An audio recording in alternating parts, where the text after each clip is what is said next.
And 3, 2, 1, ladies and gentlemen, boys and girls, my name is Amal, and joining me tonight, I have Carl, Andy, and George, and we are the Monday Blues, coming to you off the back of another shithouse performance by the club that we apparently love. We are proudly brought to you by Globalnet Solutions Australia, Mercadante, Woodfire, Pizzeria, Elite Plastering Group, Kami Projects, Zach Nasser from YPA, Raz Holmes, The Bottlone, Pascaval, and Damo Finance. Gentlemen, how are we doing? Carl, I'll throw it to you first. Oh, mate.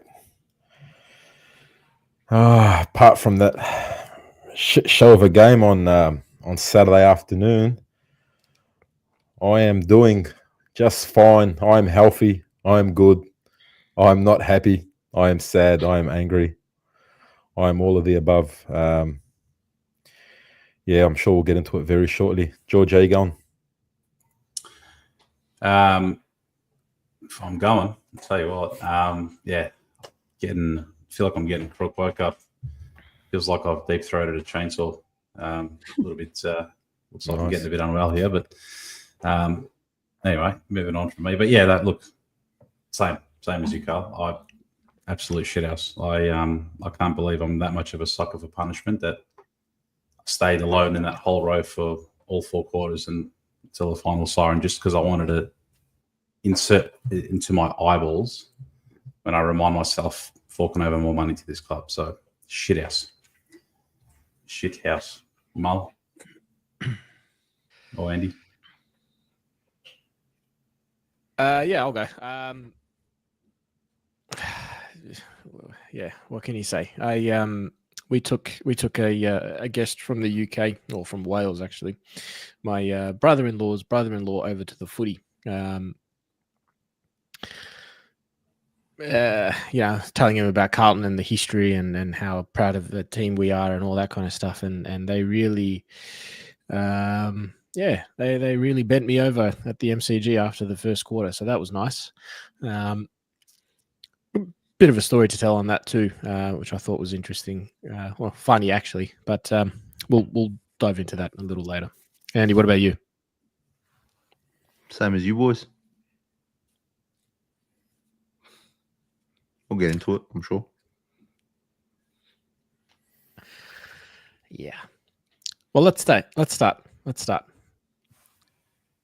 Where do you start exactly, though? Where do you start? Well, we lost 10 goals, 13-73 to 13 goals, 6-84. What do you want to start? Go. I'll start on one thing, all right? And I don't know about you boys in getting to the game, but actually, shout out Oz. Caught up with Oz before the game. Caught up with Johnny Holden before the game. Shout out to you boys. I get to the game and caught Andy in the food court. Went to our seats. I get to my seat, and then I see the photo of Charlie riding in on a bike to the MCG. And in that moment, I didn't even think twice. I was like, gamble responsibly, but chuck $10 on North Melbourne to win because we are not winning today. And I know you might say Charles lives just down in Collingwood. He's nearby. It's a short bike ride. It's his preparation or whatnot. I look at it from a mental preparation of our team, and supposedly someone who had a sore calf. Yeah, let me ride a bike to the game, right? And again, I'm no fitness expert by no means. Am I physio expert or anything like that? But riding a bike to the game, do your own thing. Not giving a shit what probably the club thinks. I'm just going to do my own thing. Is probably elite preparation. That's elite preparation, guys. That's what that is. That's what it screamed out to me. So in my mind, straight away, chuck a little cheeky on North. Soften the blow a little bit. I was that confident. I was that confident in that moment that we're not showing up. We are not showing up today. And it's not just that one action. It's a series of things leading into it because like we've been saying, the signs have been there. But that was one thing, He's just a chill guy, apparently, Charlie. Just a chill guy. Wasn't a good look, was it? Is that an issue? Is that a non-issue? I don't know. But Seba with the $7.99. If that wasn't the biggest Carlton performance ever, I don't know. But stick fat. I don't know what is, but stick fat, guys. F and disgrace. Much love. Thanks, Seba, for the donation. And also, love you, Seba. Zachary Borg, Voss is the right coach. He doesn't have assistants. What do we say about that, gentlemen? I'm 50-50, man. Like, you fucking, me and Andy spoke about this a bit earlier, man. You can't fucking blame Voss for that. I do not give a fuck. Like, Charlie Curno's been copping it in the media today, and I absolutely love it. He deserves every bit of it. For someone that's lazy, doesn't run, what are you doing riding a bike into bloody the game? You don't run it as it is. You think you're match fit. You couldn't run from here to the end of the corner for being fucked, let alone riding to the MCG. So you can't blame Michael Voss for that performance on the weekend. That is our worst performance under Michael Voss. That's worse than Richmond's round one. Forget the fact that we're up by 41 points against Richmond. This was a lot worse. We played like a bunch of fucking cockheads. Yeah. We're fucking shit. I said it last week. I'll say it another 100 times. We are fucking shit. Charlie Curnow riding his bike to the game after he might play, he might not play. His calf is injured. It's not injured. It's tight. It's not tight. Got a strain in it. He doesn't have a strain in it. Just fucking this club and these players, they don't have a single ounce of respect for the supporters, for the members. Not an ounce of respect. At least pretend. At least pretend to give a fuck. That's it. Just pretend to give a fuck. They can't even do that. I'll tell you when I knew we were gone. I knew we were gone very, very early, before the game even started. When I was watching the big screen when the players came out, I saw Jack Silvani, our heart and soul, as people love reminding us, heart and soul player. I just seen him fucking walking out. Blake's having a laugh. Like, he wasn't, his body language was just shot before the first bounce. He runs up to his opponent. Didn't even run up. He kind of jogged up. Whatever. Like, I'm just reading too much into it. Every team, like, whatever. First contest he gets to, or the first contest he should get to, he just jogs to it. It's not a good sign, man. And I remember saying to Carl in the first quarter, bro, they're killing us here. They're just not putting it on the scoreboard. They kicked 2 or 3 in a row, points in a row at the end. And I'm like, we're pretty lucky to get away with that quarter. And then the second quarter happened and I was done. I looked at the boys 10 minutes into the second quarter, 15 minutes maybe. Not even. Boys, I'm going. Yeah, I'm going. I'm done. I've been supporting these people my whole life, and I know there are people who have supported this club twice as long as I have, 3 times as long as I have. I don't like leaving early. I've only done it once or twice my whole life. Only one time by choice, and that was against GWS earlier this year, and I was done. I mean, I'm just sitting there, and I'm watching this team that's won probably 4 games in 5 years absolutely put it all over us when finals is on the line. We've got finals. Like, we're playing for a spot in the 8. You know, we're 1 or 2 games out of the 8 at this stage. And we put up that performance. We're not a serious club, man. We're not a serious fucking club. We're not a serious team. Everybody's saying Voss has to go, Voss has to go. And maybe he does, right? Maybe he does. But these players don't give a fuck.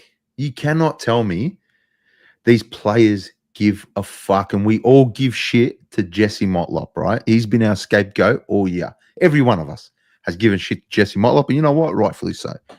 Jesse Motlop is on whatever he's on. What do you think Charlie Curnow's on? And when the Monday Blues mentioned last year that Charlie Curnow, hey man, he's been a bit lazy this year. He's been a bit lazy. This was Monday Blues. And I think we were winning at the time too. We absolutely got obliterated in the chat. We got obliterated on social media. How dare you talk about Charlie Curnow like that? They were barking at us, bro. They were fucking barking at us. How dare you talk about Charlie Curnow like that? Now look, everyone's talking about, oh, you know, we're going to trade Charlie. We're going to trade Harry. Oh, he must be injured. Oh, you can't talk, mate. Have you noticed the narrative from the media? Lloyd, Gary Lyon, they're all smashing him now, right? They're all smashing him. And who are they? Who are these people? Champion forwards. Yeah. Champion forwards. The key one on that, Andy, is, as like you said, you're one of the first to call out the effort when things don't go his way or when the ball hits the deck, right? Yes, I agree. I'm the first to say we don't help him with the way we play and we don't help him with the way that we set up. But the man is not helping his own cause, right? He fails to chase. He didn't. Did he register a tackle? I think there's 7 games this year where he hasn't registered a tackle. No tackles. You look at Larky, even though Larky was, I think Gary Lyon was calling it out earlier. Like Larky was working like an absolute dog, just to try. I think he got 5 or 6 tackles, and it's not just that. It's just you can see, and many times he just pulls up, watches them go by. We don't help him, yes, with the way we play, but for God's sake, at least act like you want the footy. I just remember some of the best times, even when we were in our big slumps. We had Fev in the forward line, clear the 50. When the ball would hit the deck or not go his way, remember the Fev chase down tackles? They were a thing of beauty. You love that. You love to see it. His average is under a tackle a game, Charles, in the forward line. And this is your leader. This is your leader in the forward line. He's in the leadership group. So where's the accountability from you? So the other forwards will be like, well, this is our leader setting the standard. This is the standard that's set. And you hit the nail on the head, Andy. I think pre-game, I was on the way in. I was with my brother in the car, and I said, I feel like there's a massacre coming. I don't know if it'll be today, but there's one coming. Maybe it might be away to Freo, away to Port. I said, there's a massacre coming. I don't think it's going to be against Pies. A Hawthorn-style massacre in 2024, 2023 Essendon style.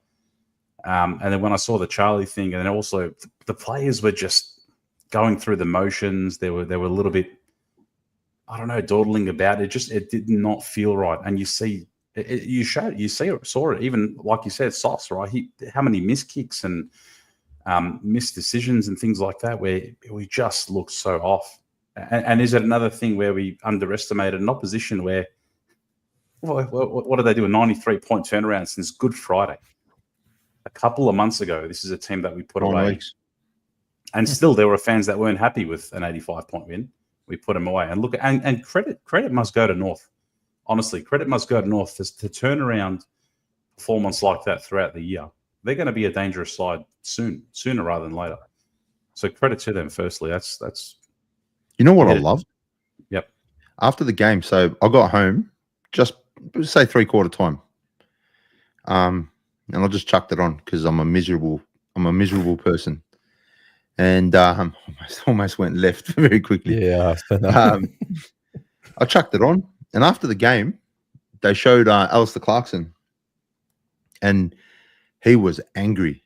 He was pissed off in the coach's box. He looked like he lost. And I'm like, look at the fucking difference in body language between a premiership winning coach who has that killer instinct, who has that, he's just got that hard man energy, you know?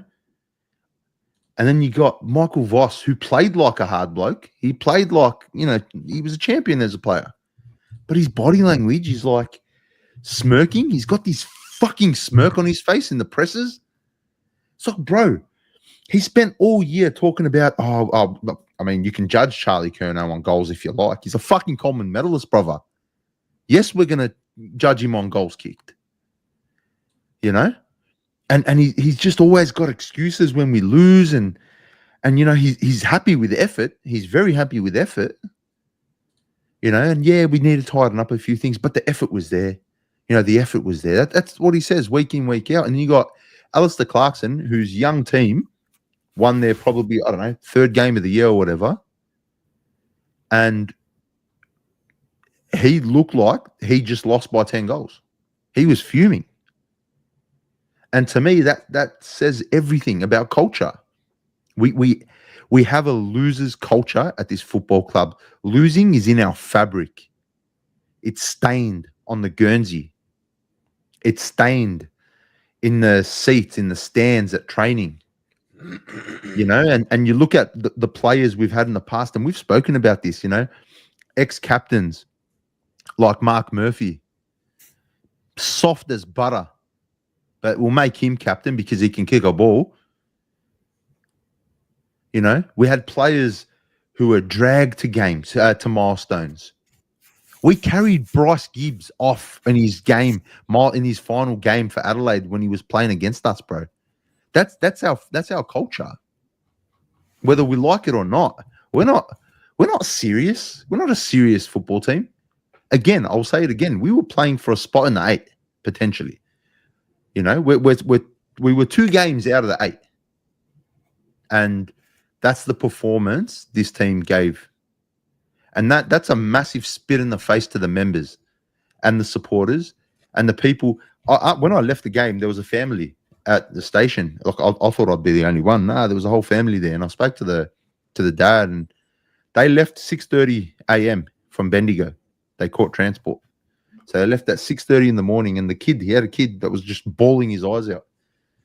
And he goes, I had to leave because my son wouldn't stop crying. And the son kept yelling at him, telling me he didn't want to go for Carlton anymore. Same. Like fucking same kid.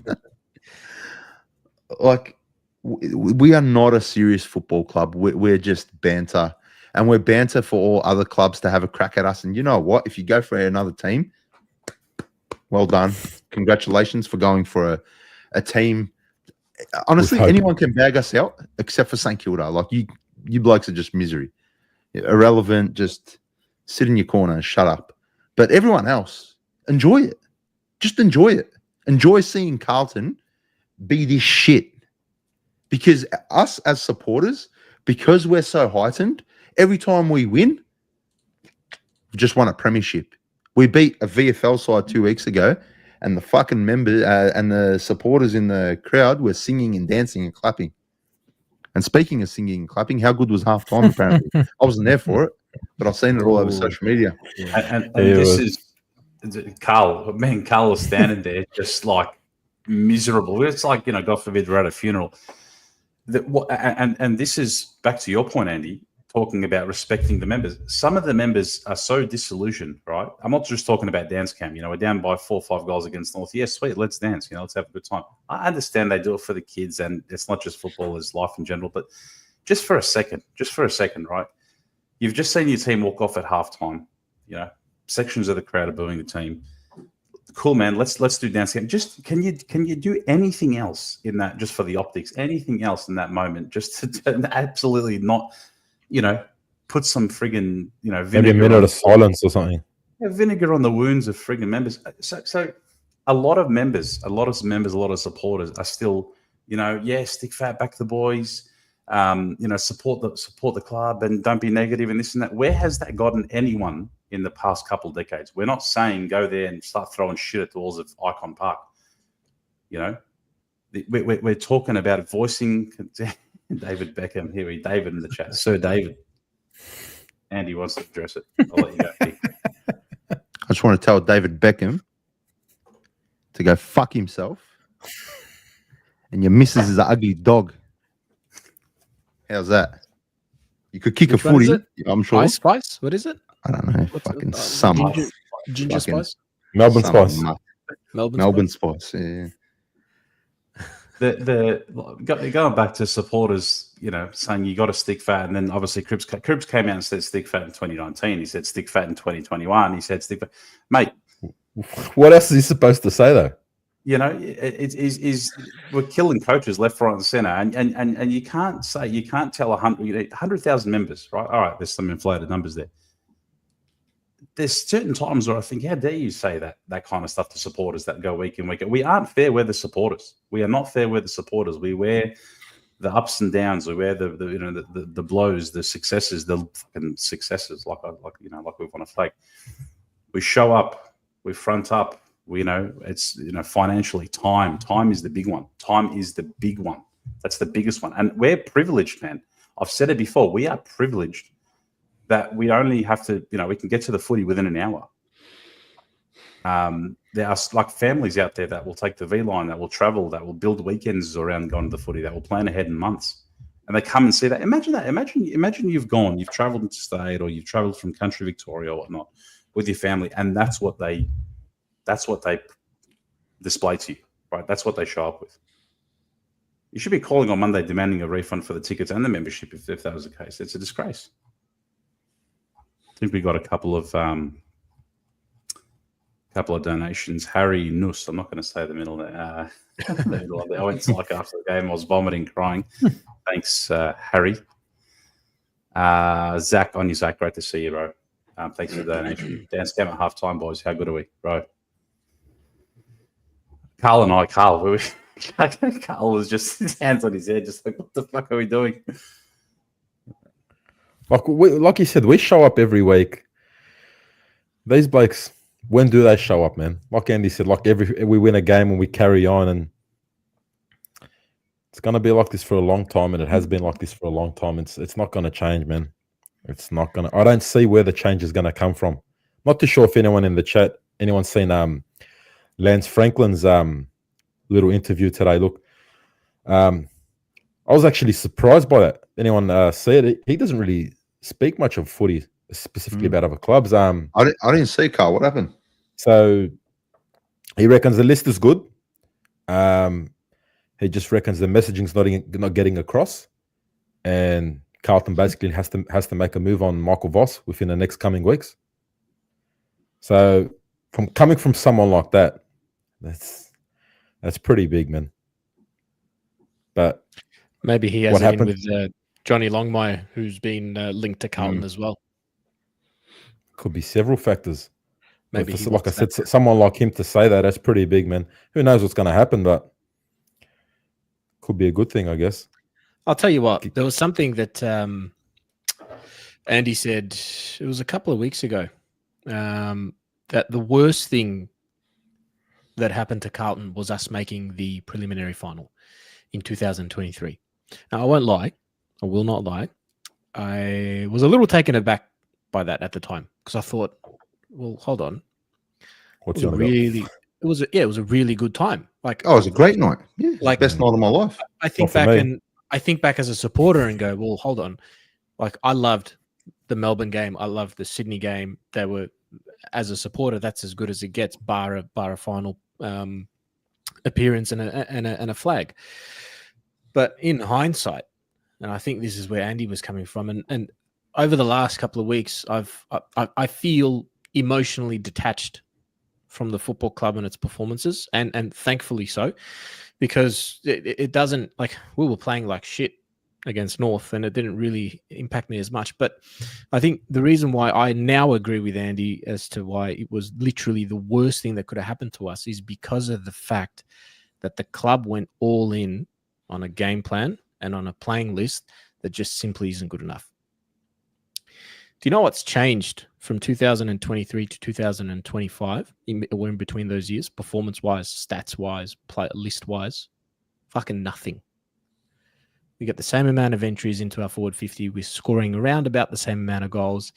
Our kicking efficiency, our disposal efficiency, it's all around the same level. Nothing has absolutely changed. That was literally the worst thing that could have happened to the club because Voss has gone, here's my game plan. It's worked. It's gotten us to a preliminary final. Let's go all in. Cripps is our man. Hewitt is our man. Chera is our man. Walsh is our man. Harry Mackay and Charlie Curnow are our key forwards. They're gonna take us to glory. When in reality, it's just not happening. We're nowhere near it. Absolutely nowhere near it. Go look at the stats. Go look at the numbers. Nothing has changed from 2023 to 2025. Nothing. Very, very minute improvements or there's no improvement. It's all backwards. That could be the issue, though. Yeah, right. Like he hasn't changed anything. He hasn't. And he doesn't know how. He's gone all in on a game plan that just is outdated, doesn't work. It's not sustainable, and it causes quite a lot of injury. Clearly, we can't handle it. Up the roof, boys. Nico's hasn't understood the irony of what his first name means in Arabic. Just oh wait, wrong one. Thanks, Nico. Thanks for the donation. I think it's this one here. There you go. On you, Selena. Love you, Selena. Well done. So, Nico, hope you learnt the words to up joining the chorus. Probably the first time singing it, but yeah, on your Nico. You know what? Good on them, bro. Good on Northmen. Like, this is it for them. This is their like grand final, bro. They beat a big club. They beat a relevant club. They all had You know the what I mean? YouTube out on their phone. Lyrics for The lyrics. North Melbourne song. The lyric video. Can confirm that was my situation a couple of weeks back when we won our first game in the Rezzies. It was I had no idea. I was just screaming. Anyway, what I was saying, nothing has changed in the last 3 years.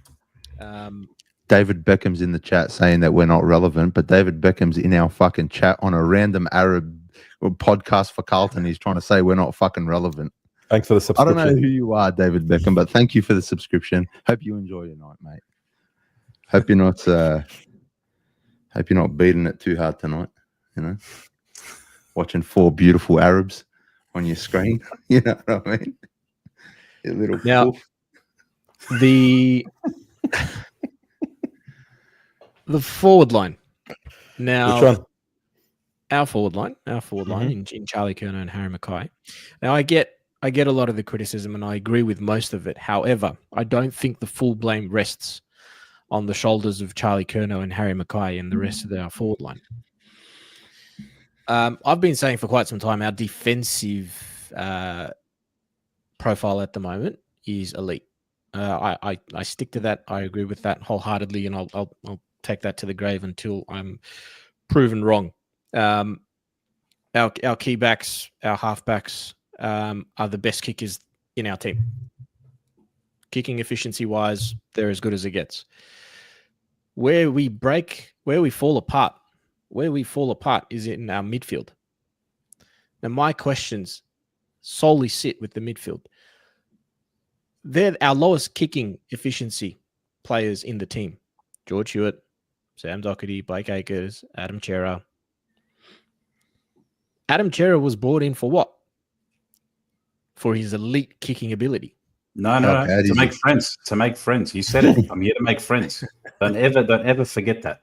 Adam Chera said, I'm here to make. I'm loving. I'm here to make friends, and I'll never fucking forget that. Adam Chera can't see Jack Darling running behind him. It was like the scene from fucking Happy Gilmore.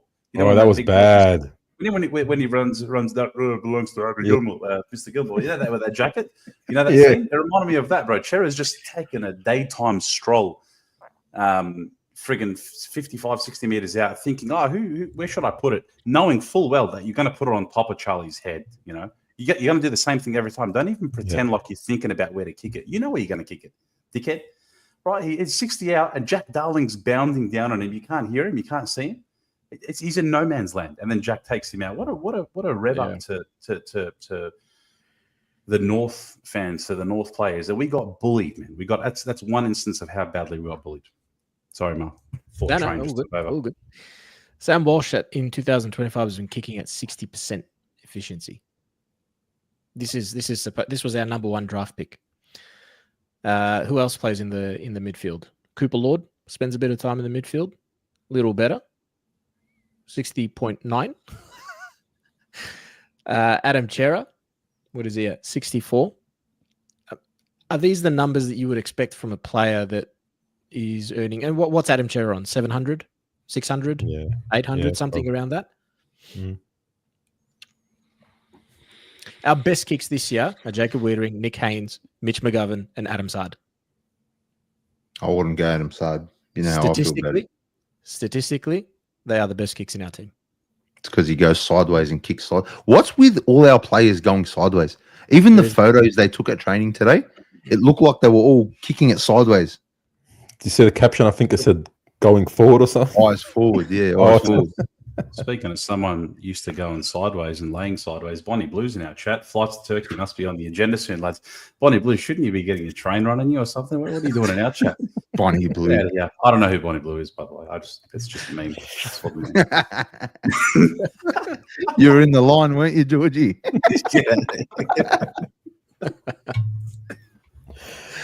Guys, there's 365 of yous.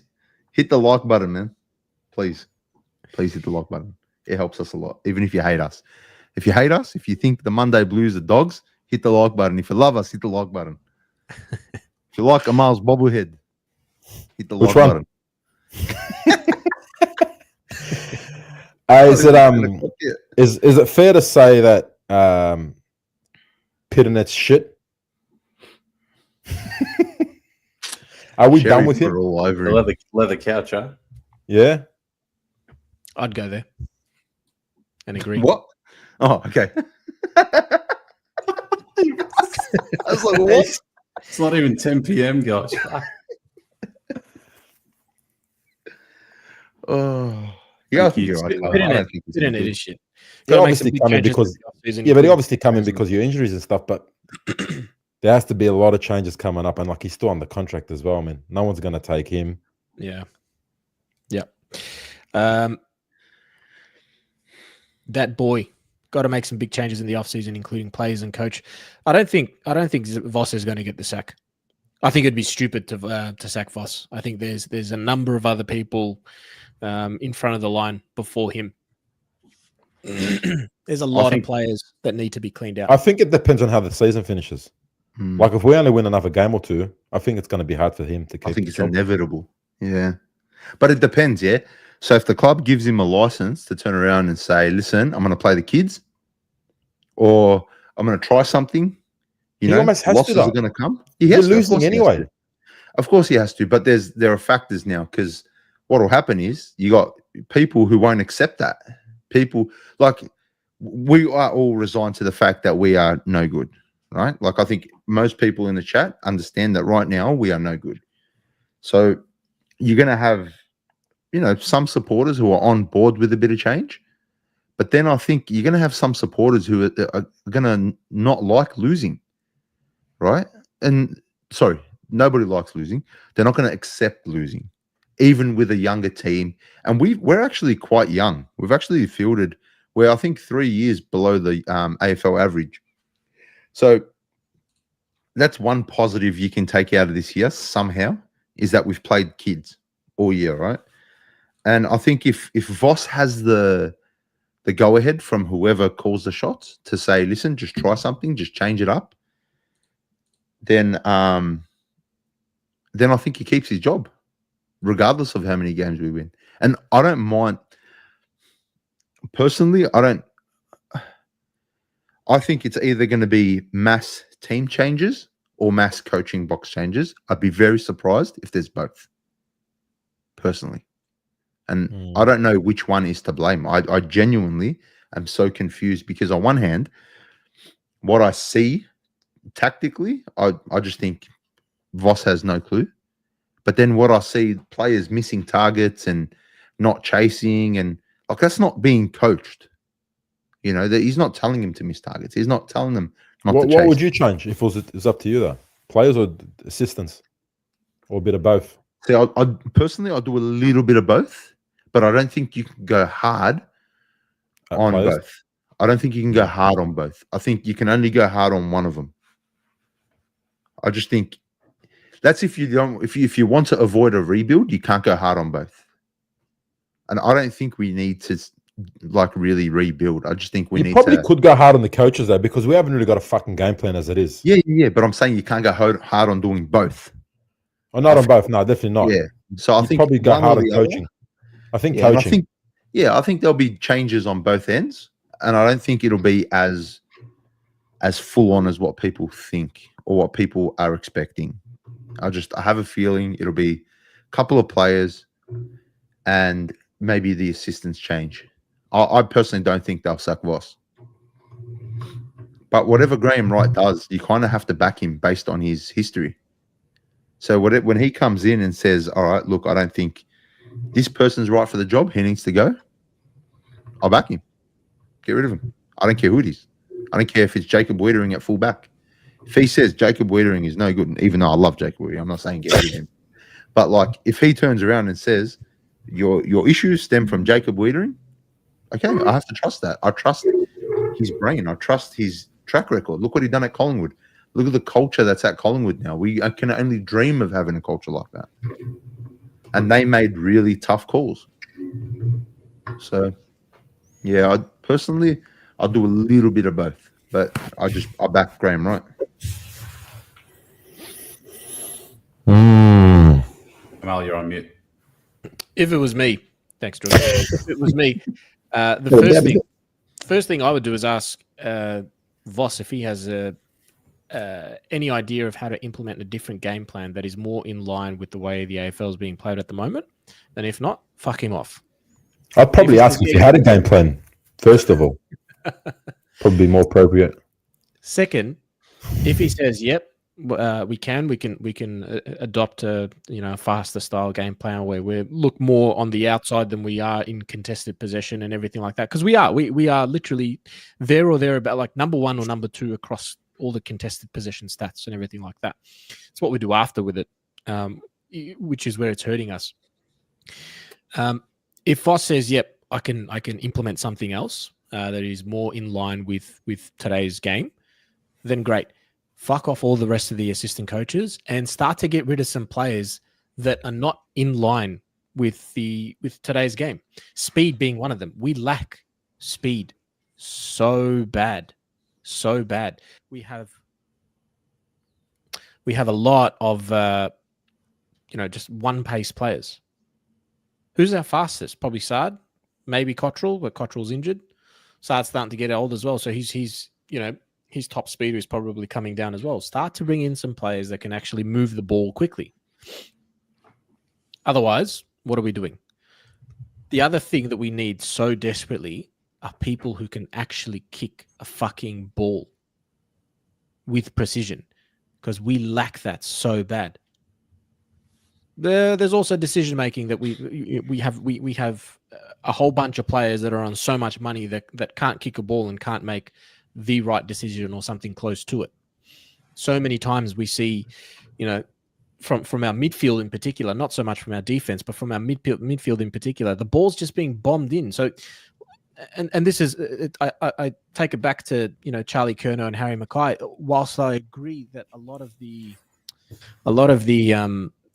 criticism that is currently that they're currently facing is valid and correct, I think a bit of the, maybe not a bit, but maybe 50% of the blame also needs to rest on the way that our midfield and at times our defenders are delivering the ball into them. Maybe that's why Charlie and Harry Mackay are fucking fed up and don't want to work and second efforts and third efforts and everything like that, is because we are constantly putting it on their head. In the first quarter, Orazio Fantasia got the ball from, I think it was George Hewitt. He had so much time and space. Who was it? Fogarty was open to his left, completely ignored him, saw him too, and completely ignored him, and decided to go for Charlie Curnow, who had 3 players, and put it on his head. Charlie Curnow couldn't move left or right. He was squashed by 3 players. Ball was turned around. Whose fault is that? Voss, the assistants, our midfield, Curnow himself? Who? Brad Lloyd. And that's the thing. That's Brad Lloyd. Yeah, absolutely, Brad Lloyd. But that's the conundrum we're in, right? Because it's like it's a little bit of everything. All right, if the coaches are seeing Charlie has a 3-on-1, he's outnumbered, then that means there's 2 other players somewhere. Why isn't the message getting around to help Charlie? Or is the message getting sent, but it's not being received? So is there a disconnect? So that's what we need to get to the bottom of before we start sacking everyone. I feel like let's find out exactly where the disconnect is and why there's a disconnect there, and just have kind of calm heads. I think it's easy to just sack everyone. And then, all right, we've just got a whole bunch of new people who have to learn how to play with each other, have to learn how to coach with each other. So I think just having a bit of level-headedness going into the off-season and just letting the right people make the right decisions and just trusting that. I feel like there's a lot of people, and myself included, who are just like, sack them all. I'll get in that mood too. But I think it's important just to really have a level head going into the off-season and having realistic expectations of what needs to actually change, and have faith in those who are going to be hired to make those decisions. It might not work. It might be a shambles, or it might be back here in 2 years again. And knowing Carlton, we probably will be back here in 2 years again. But I just think there are so many holes in game plan, in team, in coaching that, look, maybe it is a mass change. Maybe there are massive changes. But I just think we need to have a level head going into the off-season and just make the right decisions. Take time to make the right decisions. Really digest what's happening and make the right decisions going forward. That's my thing on it. I think we should just go hard. I think it's a disconnect from your players to your coaches to your board to everything. This drama, it seems to be only with Carlton where you get these dramas where it's not all going smoothly. The only thing that actually is good at the Carlton Football Club, and correct me if I'm wrong, is the lawyer we have. Because he's the only one that seems to come through for us. Other than that, that club is currently in the shambles. And we're talking about Graham Wright. We don't know if he's going to come in and the club's going to say, look, here's the keys, mate. You take, charge of this club, or they don't. And then before you know it, end of the year, this bloke's going to leave again. And then we're just fucking stuck where we are. So honestly, I don't even know what to say about this club anymore, man. It's just it just drains you, man.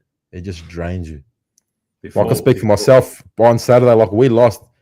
I didn't even give a shit, man. I don't know if it's just me, but I didn't even care, man.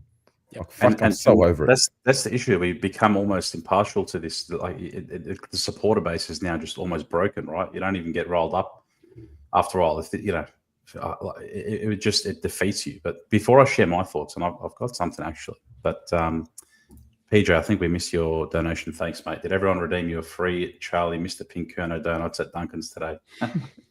And also notice he has a basket in front of his bike. Thanks, PJ. I'm about to have my here's one I prepared earlier moment. I know I might not be the best at sound bites, but I've got something, and I've heard all your thoughts. I haven't told you about this, obviously. You get angry, you get rolled up and whatnot, and you think, what do you do? What am I going to do? Now, part of my role in the finance world is process optimization. So I have license to go into areas, map everything out, process map, value stream map, break everything apart, understand where problems lie, and then before getting to solution, understand what steps can be taken. I've gone a little bit further and gone into solution mode, but I've documented a problem statement here in a little thing you might know is called a fishbone diagram. So I'm going very left field here, boys. So I'm going to share something on the screen, a problem statement first that I've sort of put together after just having a think of where the problem areas lie. It's not a photo of Moose, is it? And it's not. I want you to look right to left. So Collingwood supporters, your right, understand where your right side is, your right to your left. So start from your right first. So left, is on your hard side. Go to your right. Now, problem statement. Here's one I prepared earlier. All right. So this is my fishbone diagram, right? Now, it's not very fancy. It's just one thing I've put together in about 20 minutes, and in no particular order whatsoever. The headings are leadership and governance, injuries, coaching and strategy, player management, and on-field performance. Now, within leadership and governance, I've only broken it up into two things per heading. So fan dissatisfaction, leadership instability. Within injuries, key injuries, I just put there like Newey and Jagger as an example. Reduced squad depth, under player management, player contracts, personnel issues, on-field performance, got resilience, second halves, and inconsistency. Coaching and strategy has game plan adaptability, and your coaching philosophy. Now, I sort of look at, these are the 5 problem statements, and within, the fishbone, what do they stem to? Now, we're jumping ahead a little bit here into solution mode, but going into targeted solutions for leadership and governance, I thought, fan transparency, so to actually address how jaded we all feel and the issues that are stemming from the members base and the fan dissatisfaction, actually rebuild trust, be transparent with your fans. Stop all this bullshit and the hiding that you constantly do. Leadership instability, you want to stabilize the board or have a culture reset. Now, we all know stabilizing the board, it's not going to happen. One leaves, their mate comes in, whoever represents the power brokers and the Carlton mafia and the families, they usually just replace their own, and it's just the big mates club, right? We know that's not going to happen. But it's either that, you have a culture reset, you try and set some leadership stability, which is, even if it's your coach, right? Back him in. If it's Voss, if it's someone else, have a succession plan and understand what it looks like. If it's injuries, you understand and monitor the workloads. I'm not a fitness guru, but we killed Andrew Russell. The supporter base got the bloke sacked. this new bloke's come in. I don't want to say, look what's happened, but we can't run out second halves. And then you build depth in the VFL or get role players that can actually come in and play a role rather than being a club that absolutely falls to pieces when a key player gets injured. How much did everyone shit themselves when Wiedering went down? Right? It's just one of those things where you're like, oh my God, you can't replace him. Under player management, proactive list management at the end of this season, or probably from now, who's untouchable, who's on the table, who can we shop around, who's got value? And then succession planning, that's for players and coaches, right? What's the midfield going to look like in 4 or 5 years? What's the coach like? Have a coach back him in, and then have assistants, and then have that longevity plan. You have someone that's going to come in and replace it. Like let's just say you get a long buyer. Have someone in the assistants pool that's going to come in and replace him probably in 4 or 5 years. Coaching and strategy, modern assistants, clear it out, embrace flexibility, actually be able to have a plan B for fuck's sake. Modernize the game plan. You know, our coach was a contested ball, our captain's a contested ball. It's been built around that. Move forward with the game plan, have a bit of fluidity about you. On-field performance, have the right high IQ player mix with updated game plan once that's implemented. And then conditioning and sports psychology. So sports psychology for your second half fade outs, the fact that we seem to be mentally weak. We've said it a lot. You know, it's not just us. The media said it a lot. Actually have a program or something instilled there. So that's something I put together in 20, 25 minutes where I thought I want to visualize instead of just fucking going off about it. What could a solution actually look like? So I'm sure Graham Wright and his team are doing things like that. But I look at it and this is the key thing that, Andy, you mentioned before. You can't tackle everything at once. And that is the reason why it's called the fishbone diagram, because it goes in every direction and it spans out. And if you try and tackle it all at once, you can't. You got to go one branch at a time. What's the solution for this? What are some things that we can mitigate? And that was just my thoughts on a well done, Georgie. Very different. Look, I'm not going to lie. I thought you bought a suburb and there were all the streets and the names and stuff. I was trying to think where am I going to build? So well done, mate. Good stuff, Georgie. That was great. Thank you. So you know what? Monday Blues getting fancy. Look at that, getting fancy indeed. I do it for, and I'm like, you know what? Give me 20 minutes. Let me just try and break it down as if I'm coming in. And this is just from the outside. This is fucking pure armchair expert shit where we don't fucking know anything about the club, right? So, yeah. Anyway, well done, Georgie. Thanks for coming to my TED Talk. Should get you down there to speak to the board, Georgie. I'll come with you. Imagine Graham's watching. He takes a screenshot. He's like, "Hey, boys, I've got a plan. This is what we're going to do." Robert Priestley sends out the email to the club. We're going to start throwing fish bones around. Get some sumke out of it, I'll tell you what. All right. Hey, but actually, on Voss, what were your thoughts at the 3/4 time spray, mainly targeted at Jackson Binns? Very bad. Saying, how do you know it was Binns? You can see if you live for it, if you actually look at he says Binnsy, something, do your fucking roll. Like, it was very clear, one word in there, whatnot. But Binnsy, he directed it at him, and he absolutely had to go. And my personal thought: grab one of your leaders by the fucking grab them all. Grab Fucking them all by the speak jumper. to each and every one of them, not It's fucking easy. the young Like, kid. hasn't even played 10 games. Yeah, I just want to see what your thoughts were on that. Very bad. Very bad. Should have literally been every single leader. I didn't mind it. Have the best game, but still wasn't. I don't know, man. I reckon that like you said, the leaders probably should have copped the spray. Maybe they did. Like is he scared of them? Maybe they did. Has he been told no? Don't yell at your leaders. Yell at the kids. Jeez, if that's what he's been told, it'll actually be interesting to see if he drops him. You're guessing he will. Maybe they did, because we only saw a snippet of that 3/4 time address. No one else was really paying attention.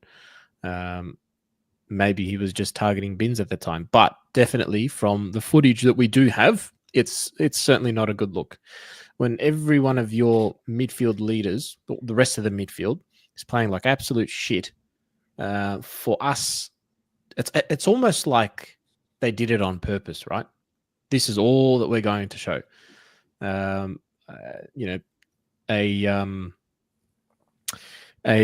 coach that is up against the ropes, targeting a first year, second year player or whatever he is.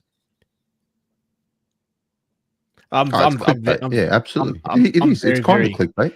I'm very, very, like I said, detached. Now, the older male would have been fucking rolled up about it. Well, yeah, grab Cripps, grab George Hewitt, grab Chera. He can't fucking kick a ball at the moment. They can't do anything right. But, yeah, I reckon they all copped it. We just didn't see it. I hope so. When? Because we've When been did they crying cop it, out. But when did they cop it? If you reckon they did, when? Maybe just before that. And In maybe that they're game, just showing that. Bro, like you see how the media can control a narrative with 100 other things. Yeah, but there's that many fucking cameras going at the MCG and everywhere But venue. They're gonna get it all, man. Maybe they just wanted to show that. Yeah, that's the wrong clip they got then. I don't know. Maybe they didn't even realize. Yeah. Maybe they didn't even realize he was just losing it at bins and just saw Michael Voss losing it. Let's put a 10-second clip of it and that's it.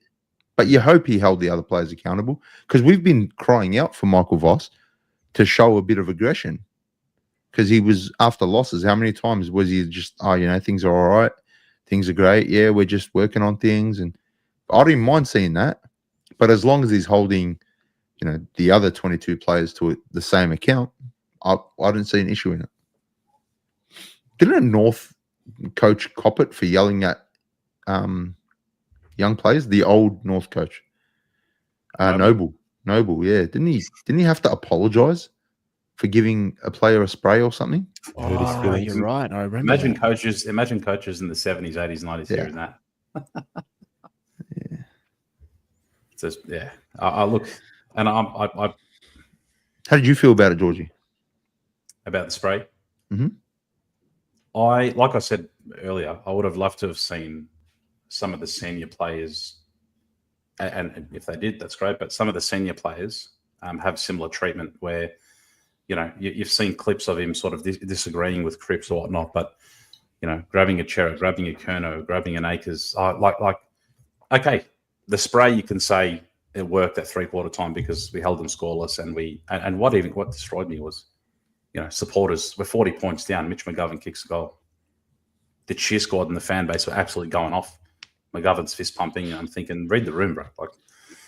I would have loved to have seen some of the senior players just even grab him by the jumper and just be like, fucking get in, switch on, fucking lock in. And like I said, it took Mitch McGovern, last week and this week. Charlie couldn't kick one on Toby Pink. Mitch McGovern's kicking a few. Credit to him, he's getting his job done in the forward line for a couple of weeks. But never mind trying to pass off the ball at every single opportunity in the first, which was very strange. But yeah, some of the senior players have just fallen off an absolute cliff. And Akers at the start of the fourth. So I think it was just me and Omer left at this stage at the start of the fourth. And I'm looking, Carl, this was probably about a minute after you left. Man, I don't know if you saw the replay back. When he was strolling into the 50, he's got two options over the back as a handball or a kick. And I think he goes for goal and it gets smothered when it's a walk-in goal. It's literally a walk-in goal. And then I recorded it. I should have uploaded it for this one. He marks it 15 meters out, goes for the snap. The kick goes about 15 meters, 20 meters. It slightly skims the post. I've got it on video, literally perfect angle. And he fist pumps. They're like, yeah, like he's celebrating. I was like, bro, you hit the post. And from 15 meters out, right, you've had a little snap. Just for that, I was like, mate, the guy, just drag him. I don't care for a player down. Like, that was killing me. So these are the rough year, players. Senior players doing this stuff. Akers has been really down this year. Oh, yeah. Should we open up the chat to some people to jump on? Let's do it. I don't know how to. Do you want me to do it? I'll do it. Oh, you do it? Yeah. If you want to jump on, yeah. Keen to hear everyone else's thoughts. Jump on, have a chat. We've got to keep it quite short tonight. Couple of minutes. If we don't like your head, you're not jumping on. Straight out. We've got to get the Channel 10 5-minute warning. We do need a 5-minute warning. You know that on the top corner. We'll give everyone a $5. Express your thoughts. 5 minutes. 5 minutes. If you want to jump on and scream. Ba-bum. Number one, ready to go. You know what? I'm putting a timer on.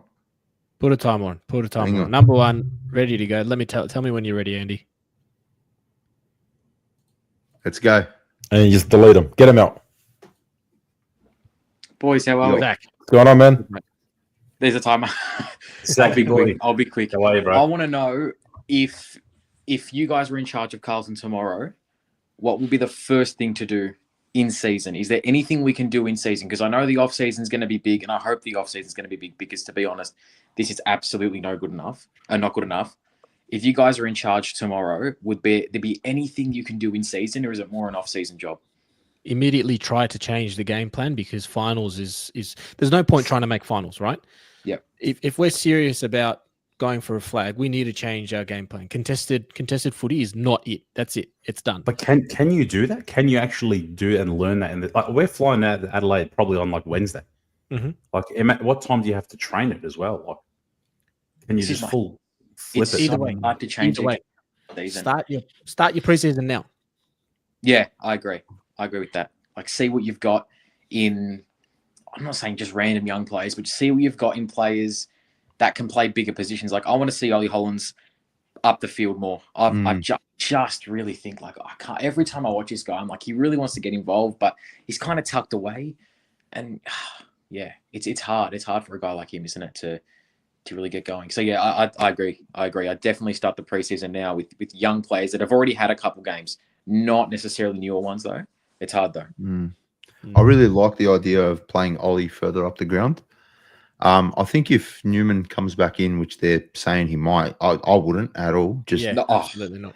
if we're please. not contending, just the thing is, we are still a finals chance. Whether we like think we can make it or not, mathematically, you are. So it's a really interesting position. You know, if you're coaching the club, if you're playing, because I mean, look, finals may seem so out of reach, but technically you're still a chance. So I feel like you have a responsibility to still try to, finish as far as you can.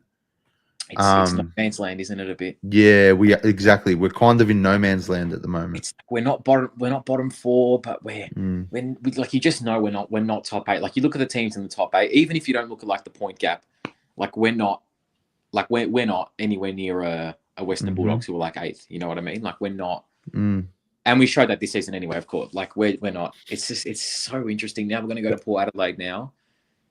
Oh, and That game let us down, though. That game has made it really hard for us to make finals. Which one, sorry?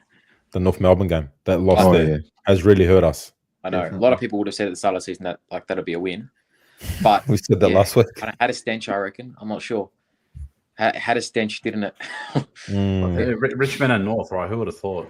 Because 99.9% of the supporter base penciled us believe in. it. Richmond held us down, and North put the nail in. You know, Rocco worded it differently after the game. I'm not going to repeat what Rocco said. Tell me That'll after. be interesting tomorrow night too. But yeah, like it's such a fucked up position to be in. Like, I genuinely can't believe we're here. Like, I was in a position when we kind of lost to Port late last year, kind of after that Giants game, and we lost to Port, and I saw kind of the season slipping away, and I'm thinking, no. Like, this is not us. I trust them. And kind of since then, it just kept getting worse and worse and worse. And now I'm in a position where, like, if we lose to Port by like a shit ton, I honestly won't be surprised. And to say that is ridiculous considering where we were. But I think what Andy said about the semi-final was very, very interesting. It's almost like maybe we believed in our hype too much. What do you think? Is that kind of what you were saying? Yeah, I just think maybe, like, in retrospect, we didn't add to the team. Like, it kind of Okay. it was like a false flag, Yeah. right? Like, I mean, before our run, we were playing like this. Yeah. And we caught lightning in a bottle, and it was fantastic, and it was the best 3 months of my life, right? Like, sporting life. It was amazing. How good? But maybe we just didn't. Maybe we got a bit complacent in adding to the team. Like, really trying to work out what we needed. Like, we took a punt on Elijah Hollands, which was actually okay for a bit, but it was always a punt. Yeah. Play for us. Last year, I thought he was fantastic last year, and unfortunately, that now has kind of bitten us. So I know. I don't know. I just think. So do you think maybe we only added like the sprinkles, but really we needed a bit more? Like we needed to kind of just demand a bit more? Yeah, I think what Amal said earlier. Sorry, bro. Time's up, bro. But Time's up. Sorry, bro. You got to get out of here. No, I think what Amal said earlier about we kind of stuck with what worked at the time, and didn't evolve from that. We weren't dynamic enough, I reckon, and it's bitten us on the ass. Yeah, we haven't evolved for me, and like that's game plan, and that's really in kind of the team list. I don't think we've evolved greatly from that, and then going on from 24 to 25 was much the same. Like I don't think we added much to the side. I think we invested way too much in Jagger Smith, like in his impact. He will probably be a superstar, right? But probably. Yeah. I mean, again, like we're in a position where you just don't know, don't you? Yeah. So I think we've invested really hard in Jagger, and I think we expected him to come in and make an immediate impact, which he probably would have, but we just didn't have that opportunity. And I think that risk has kind of hurt us this year. What we had there, not. But I reckon that's silly on the club's behalf, though. Like you can't expect the 18-year-old to come in and expect highly of him. So if that's what they did think, going to be, tip-top shape when clearly holes are popping up left, right, and centre, even in places where we didn't think they were, like in the forward line and in the midfield. What a shit show! Very good. Thanks, Zach. Thanks for having me up. Have a good night. Thanks for jumping on. Bye bye. See you, mate. Just quickly share. Wayne. Wayno. Boys, how are you? 5 minutes, cuz. Get off. I know you got a lot. I know you got a lot. This guy abuses me every week. Start the timer again. I'm gonna give Wayne some more time. Start the timer again, but quickly. First of all, why the fuck? Wait, Wayne. Wait. Thank you, Duke Leverage Show, for the $5. If you think we deserve to make finals, let alone win any more games convincingly this season, then you're definitely on the good OPM. Thanks, Duke. All right, Wayno, you got your $5 back. Sorry, nice to meet you, bro. Nice to meet you, boys. Why the fuck are you talking about Jagger Smith for? Like, he hasn't even played a game yet. He hasn't played a game yet. You're talking about impact, and like no one knows what he's going to do. No one knows. I'm saying, let's get him out of your mind. Like, there's no point in talking about him. It's useless conversation. Talk about the playlist that we have now. Yeah, but brother, what I was saying was the club obviously traded up for him. Look what the club's doing now. Yeah. But I'm not saying he would have done that. I'm saying that I'm assuming that that's what the club thought he was going to do. The club thought he's going to be a miracle worker. Yeah, so why are you yelling at me? Because don't mention it. Like, there's no point in mentioning it. But I have to. Because you don't. But it happened. Bro. No, talk about what's happening now. Talk about what's happening now, bro. Like, honestly, talk about what's happening now. Look at the club where we're at. Let's say, I was answering a question. Let's say, for argument's sake, I agree with all of you about Voss having to go, right? Let's say we change the game plan and we get someone in who can put structure to these boys, and we got a solid game plan. What makes you think they're going to be able to execute it? What makes you think they're going to be able to? They can't even handle 5 minutes in front of them. They can't hit a chest. So what's the solution? Plus, personally, I got no idea anymore, man. I have no idea what to do anymore. No idea. Because if I had the solution, I'd be down there. I'd be down there losing my mind. There's no way in hell any one of us are going to have a solution for this team at the moment, because the boys aren't playing for the jumper anymore. They're not playing for the jumper. They got no heart. They don't want to play. They want to sit there. Charlie wants the ball to come to him. Chera doesn't want to run. Hewitt doesn't want to tackle. Like, the Coney looked flat against the Kangaroos. He did. Do you think his contract is? Do you think the contract talks are really affecting him? I don't think it's a contract. I think he's gone. He's gone. I don't think, regardless of where he goes, and good luck to him, he's done. There's no way in hell he's going to stay at this team. The way we're performing, specifically the way we're performing, who gives a fuck what changes come out? It's look what we're doing week in and week out, boys. Almost broke my TV last week. But you were really positive. You were really positive earlier this year, and you know that, and you know me, bro. And I was telling you, bro, these players are shit. And you were yelling at me again. But you were yelling. You were saying it game one, like game two. All right, but we lost to Richmond. I understand. We I were 40 understand. points up against Richmond, cuz anyone who thought this season was going to be great after that Oh, we're all is just disappointed. we're delusional, cuz. I'm Cuz not it going, was you know what? I don't want to win the flag. I don't want to even make it to the finals. It would be an embarrassing. All right, so way to what's get to the finals? so you're in charge of Carlton tomorrow? Yep.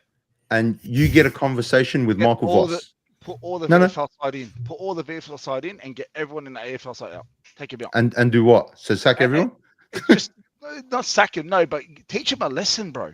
You don't perform if I don't do well at my job, and if you boys don't do well at your job, what Absolutely. happens to you? Because I can tell you right now, I get a written warning.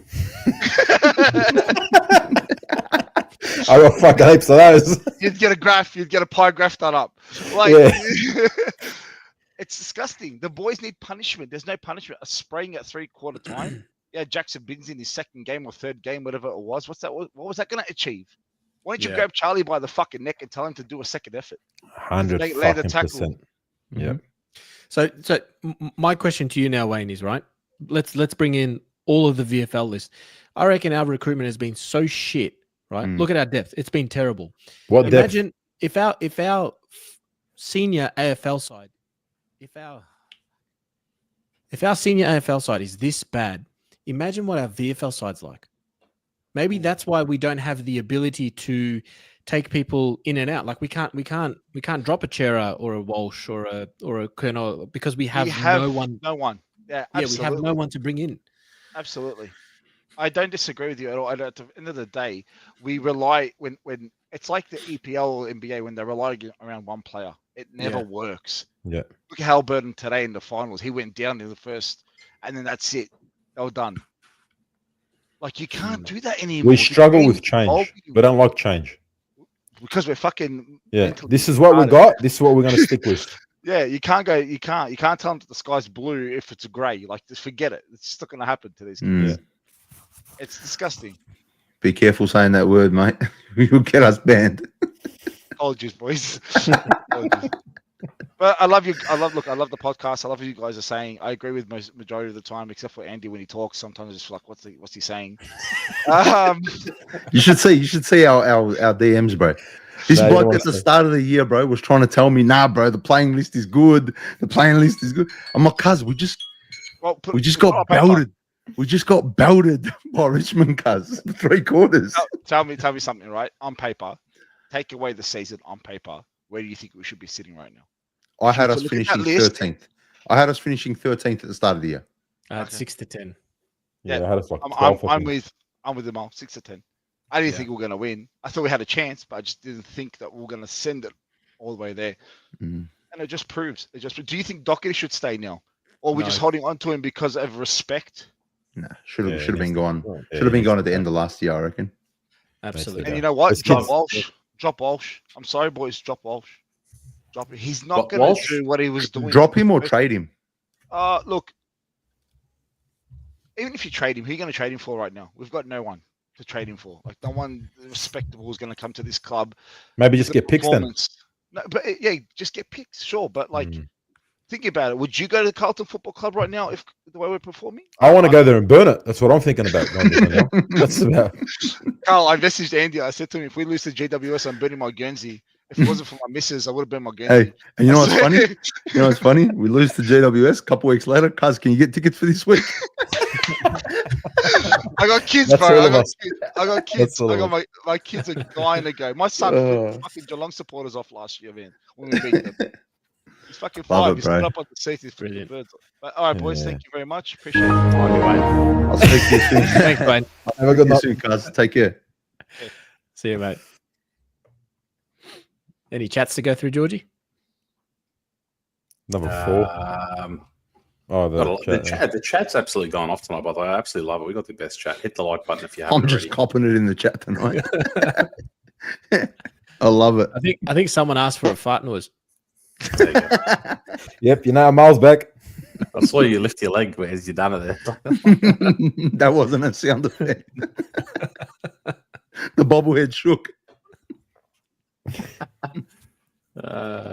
Who's next? Who's Next? Hey, this is what we're all about. You start angry and you end up laughing. This is what we're all about, guys. We're going to be angry again. Morris is on. Hey, Morris. Boys, how are you? Your 5 minutes starts now, my friend. Yeah, all right. No one's mentioned the grenade that got thrown today. Which I one? reckon the writing for Voss, I reckon he's done. I thought you were going to start Bruce- talking about the Middle Eastern conflict. No. Free Palestine. In. So Bruce Matheson's come out swinging. Oh, What'd you he say? going to say it's gay. He stopped after saying...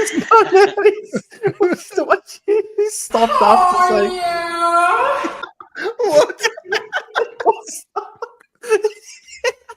What happened? It's after 10. Yeah, right, you said Ruth Marsden's come out and then you paused. So, carry on. Well, hey, Oh, it is geez. Carlton respects, yeah. Oh, shit. No, When so- this time? I'm gonna go on mute for a minute, boys. So, So on that, Matheson's come out saying that we're no good, blah blah blah, kind of blamed Voss. So every time he kind of speaks, something happens. Yeah, he did it with pretty much Bolton and Teague, and the other coaches. I reckon you hit the nail on the head, George. Before, our club doesn't have any accountability. That's the one thing that's missing within our organisation. I don't know. Like, I've been listening to a few of the experts. Oh, hand on heart, I'm so wrapped that they're all giving it to Charlie, but they're actually diving deep in regards to what he's not doing. If you look at our list, like if we talk Charlie 2023 prior, he's long gone. And I reckon Sam Walsh, post 2023, is on that way out. So if you look at the EPL, one of the things that, and I've spoken to you, Andy, a lot about this, we forget to love the jumper. Carlton supporters, we tend to fall in love with individuals, whether it be Krupa, Walsh, Fev. If you look at, I'm a mad Liverpool member. So if you look at, you go back in time, Liverpool sold probably their biggest asset, in Fernando Torres, which would be the equivalent of Charlie Curnow. And everyone was like, burn the place down, what's going to happen? Then they got their hands a few years later on another international star in Luis Suarez, and they sold him, and everyone was again, how is this club going to get better if we keep selling your assets? From there, they brought in players that did the job, not non-stars that turned into stars, and from there they've won Champions League titles. Every trophy that there is available in the round ball, the Liverpool Football Club have won since then. And I reckon that's the direction that we've got to go. We've got to look at players that fit the bill, even if they're a no-frill name. 100%. 100%. But it's we got to get the game plan right first, because at the moment, this contested style of footy that we're playing, we've got like the puzzle pieces, which are the players, are from 8 different puzzles. Yep. Right. So we need to solidify exactly what our game plan is going to be moving forward, because contested footy is not it. Would you agree with that? In a way, yes and no. I do recommend everybody go and watch AFL 360 that was on tonight. They spent quite a bit on Carlton. Jared Waitley, I think, hit the nail on the head. So in 2023, when we had our run, we had that fierce, competitive, 100 miles an hour play. We went into the 2024 season, and Voss did change his game plan, where we went defensive. He tried to implement that defensive play, and it's backfired on us since. If you look at, take away, the game was done against North Melbourne, but when they went back into that free flow, move the ball at all costs. We had North Melbourne on the ropes. North didn't know what to do. So I don't know. There's a lot of things that need to be questioned, and the right decisions need to be made. So whether Graham Wright comes in, whatever the club does, they need to make the right decision for the future. Otherwise, we're just going to be having this conversation for next year. Repeat. It's on repeat. Yeah, it's on. Do you know what I mean? And do we have to stick fat? You know what? For the jumper, yeah. For the playing group and that, and like I remember once we told CEOs, like, hey, you know what? You got a 3-year contract, mate. You get the ass, you're out of here. You know, we'll still be here. So the club owes us that respect. But anyway, I'll let someone else jump on. Good points, bro. Very good points. Great show. And we've got to have you on for an hour, I reckon, because I reckon, like, all shit aside, I've known Morris for a while, and he's one of the most knowledgeable on the club, and he's out there. He's definitely out there with some of his ideas, but I'll tell you what, he's not wrong about a lot. So I can't say much, guys, but I will say this. Harry Mackay needs to be traded. Oh, you can't clickbait us like that. Come on, man. Mic drop. Needs to be traded. I can't say anything, but you know what? Get him off before he says something he shouldn't. What do you mean by needs? By needs to be? Is there further to the conversation, or there is a lot further to the conversation, and I'll fill you in afterwards. But needs to go.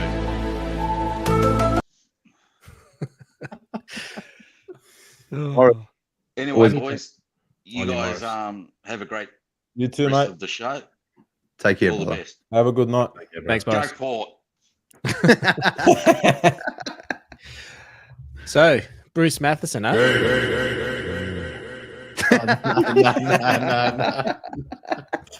No. This guy's just copping strays. Shout out, LS. Thanks for the donation, bro. You boys should try and get the board member on the podcast who's made to step down for approaching Mike Fitzpatrick. Maybe some truths being aired publicly might get some movement happening. It's a great call there. I'll tell you what. Not a bad idea. Thanks, LS.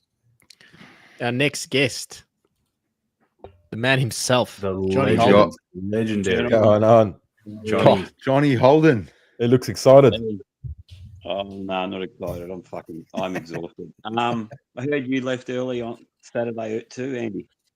I left halfway through the second quarter, my friend. I left 3/4 time. First time, I reckon.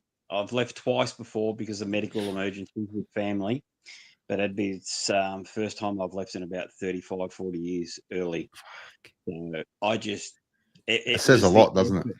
Like I was there through the 15, 16, like the rebuild, and you go there and you expect it because they're kids, they're building, and you expect to see the growth. But these guys, there's no excuse. That was all just poor effort. And then the worst thing is Voss rips them a new one, and this is what pisses you off the most. They come out and they almost steal the game. But like someone said before, they had North Melbourne on the ropes in the last quarter. So they can do it. They just proved on the weekend that if they put their mind to it, and I then come back from the coach and go, if the coach is revving them up and really, really getting into them, this is player driven. It's not coach. It's not as much coach driven. It's more player driven. Like they got put under the microscope and they responded. So, look, I think we all, I've got an opinion. We all got an opinion on which it is, whether it's the board, whether it's the club, whether it's the players, whether it's the coach.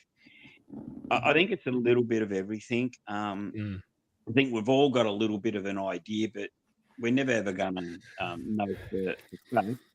And just a couple other things, like just someone was saying before about our drafting and our recruiting and that. I'd done a thing the other day. This is just Nick Austin with Voss. Okay, this is who we've got in the last couple of years: Chera, Young, Hewitt, Dom McQuay, Jesse Motlop, Matty Cottrell, Sam Durden, Will Hayes. In 22, we picked up Ollie Hollins, Lockie Cowan, Jackson Binns, Harry Lemmy, Chincotta, Hudson O'Keefe, Matty Owies got lifted up from the rookie list. Thank you, rookie list, and Blake Acres. 23, Elijah Hollins, Fantasia, Ashton Moyer, Billy Wilson, Rob Monahan, Matty Carroll, Cooper Lord, and Matty Cottrell got elevated from the rookie list. And then last year, Haynes, Jagger, Harry O'Farrell, Ben and Lucas Camporelli, Matt Duffy came back because he's one of those international recruits. Harry Charleston, Frankie Evans and Will White came in as the two supplementary because of the injuries. So most of our issue, our core players seem to be the biggest problem. And a lot of that was Silvani and previous management.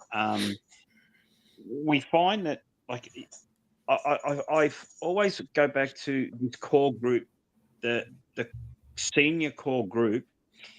And if you watch them lately, they're the ones who are not performing. They're the ones who are really, you're expecting them to be, they're our leaders. You want them leading from the front, and you got players like Paddy Cripps. Like, this has got to be his worst season ever. Even when he had the busted shoulders, he was still in better nick than what he is at the moment. So whatever's going on there. Jacob Wiedering.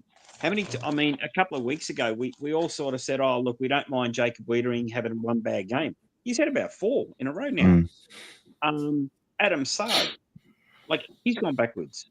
So all these players are going back. The only one who's really stood up as an older player is Jack Silvani because he's got himself a new role. The rest of them have all either stagnated or gone backwards. Like Blake Acres 2 years ago, like, the guy cemented himself, was never going to get dropped. He would never be sacked, blah, blah, blah. Now, mate, he's hanging on to 2023 prelim thing against Melbourne, and that's what's keeping him in the side. I'm sure of it. You're not wrong there. I just think that there's definitely something wrong. I said this on Blue Abroad the other day. Go back. I remember the Pagan era. We won the second light grand final, and Michael, the president, Maloof, I'm going to be a minute. Let Johnny go. I love listening to Johnny. He put gave Pagan an extension on his contract. Now, if you read Cooter's book, but read between the lines, the boys all went on a cruise out in the bay with the big head honchos, Silvani, Kernahans, and all the senior players. And they basically said to him, the only way you're going to get rid of Pagan now is lose. He's just signed a new 2-year deal. The only way you're going to get rid of him out of the club is if you guys tank it. And they tanked it. And 13 games later, I think they won 1 game and then lost 12. Pagan was gone. He just signed the start of the year, got a thingo, and was gone. They brought Ratton in. The rest of that year, we almost won every game, and I think we won 2, but almost won every other game. The following year, Ratton takes over, and we're finals.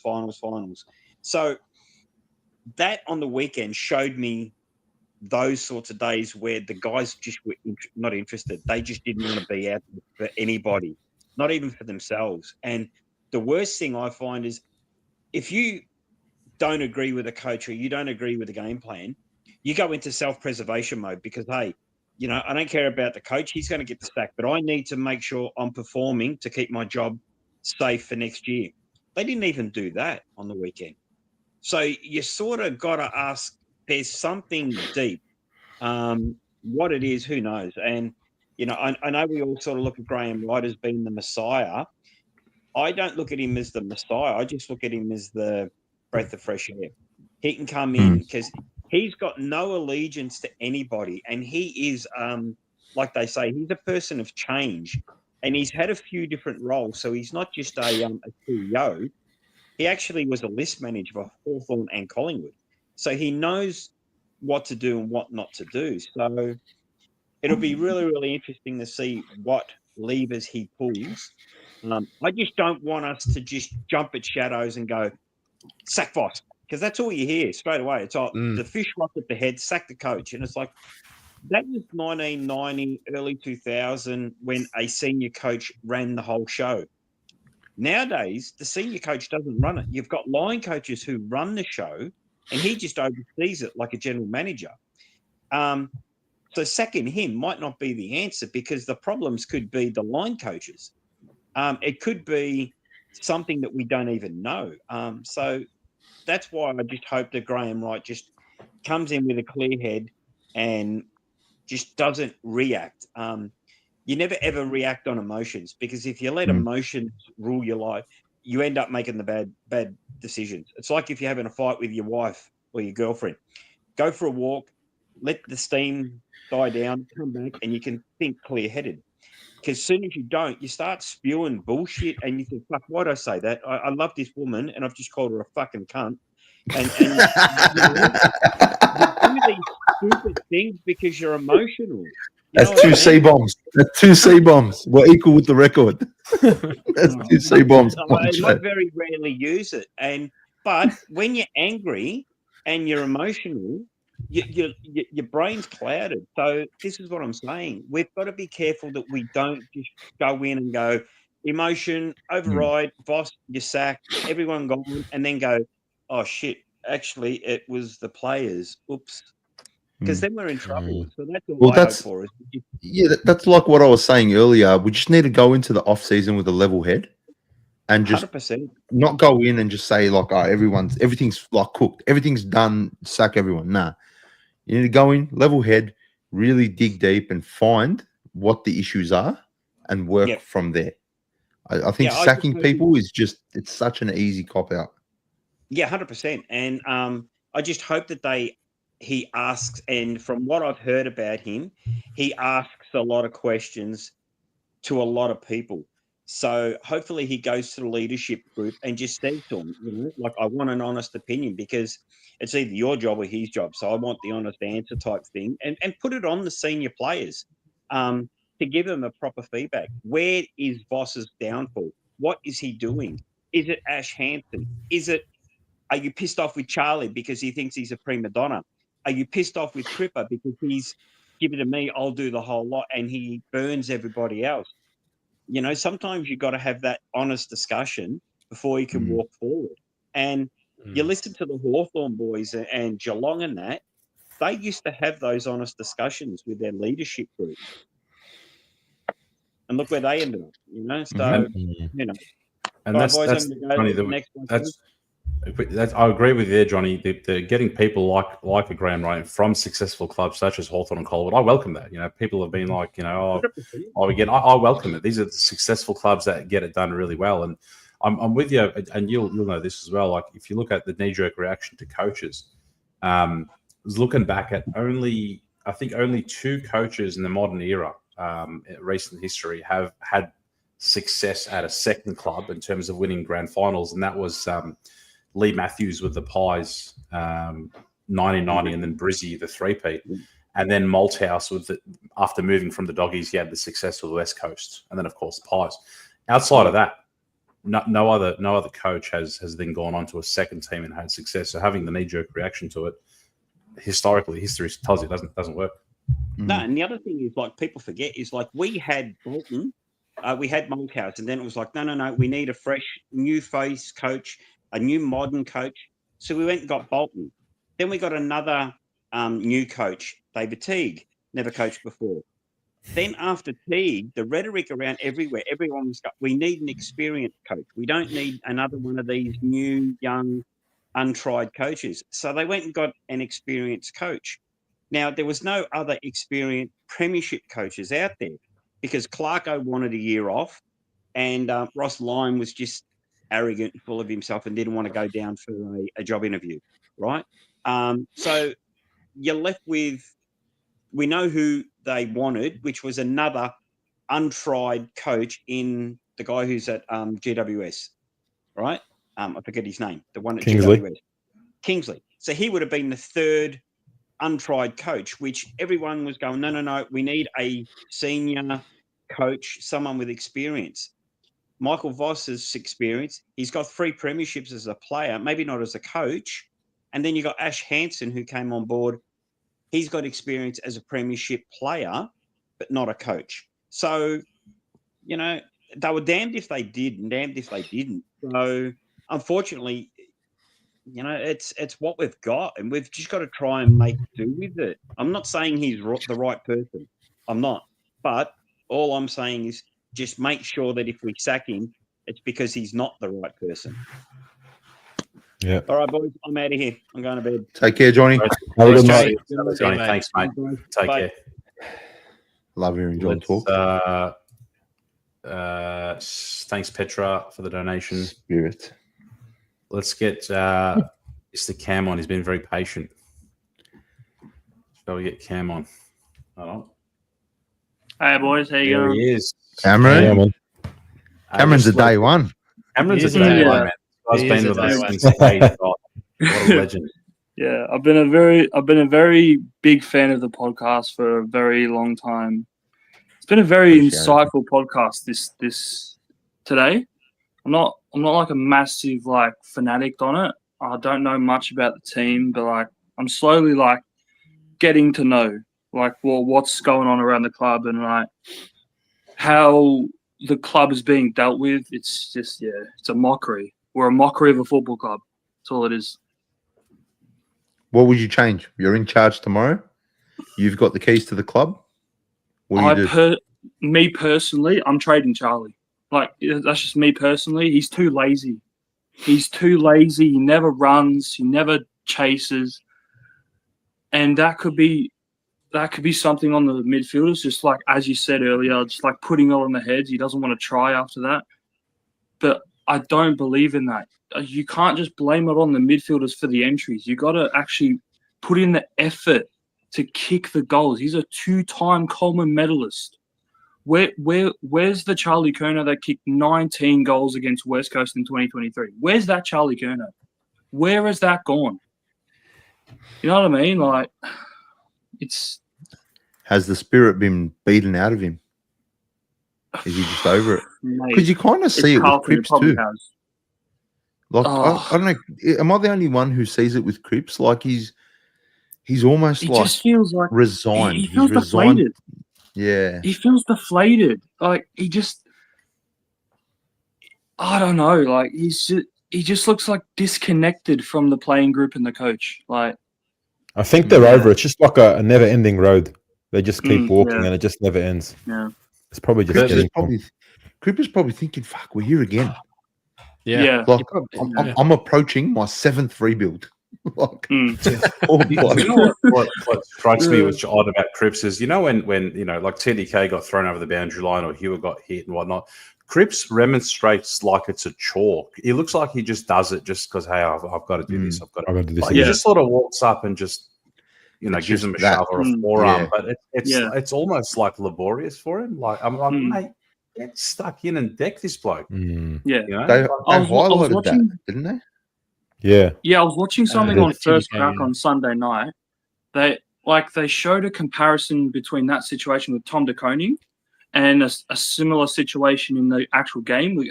I think it was Sherry when he got that free kick and then a goal. And then they showed the same thing in the Collingwood game as well with the Marcus Windhager on Dacos situation. They were just making Windhager they were giving him a hard time because they're tagging their best mate. And then I saw that Tom de Koning thing on the game because I went to the game. When I saw that, I was just like, no, we're such a joke. We're so soft. We don't care. We don't care. The players don't care. I've been to a lot of games, and I've never left a game early. I swear to God. I've never left a game early, but I left at 3/4 time. What I was witnessing, I've never felt that bad in my life, honestly. Yeah. That was the people that left at worst 3/4 time. I've ever experienced. I left at 3/4 time. Yeah, that was just my mental health could not stand watching that fourth quarter. Like, that was just shocking, man. I've We're never here been again, more boys. disappointed to be a Carlton fan. I've never Dark been more days again. disappointed to be a Carlton fan. Yeah. It's tough, man. It's a tough time here, but as a community, Yeah, you blokes have been doing it for like 30 years. I'm 21. I've been doing this for 15 years. It's like half the time you blokes. I can't imagine the trauma you guys have faced. Like, we've seen some shit, bro.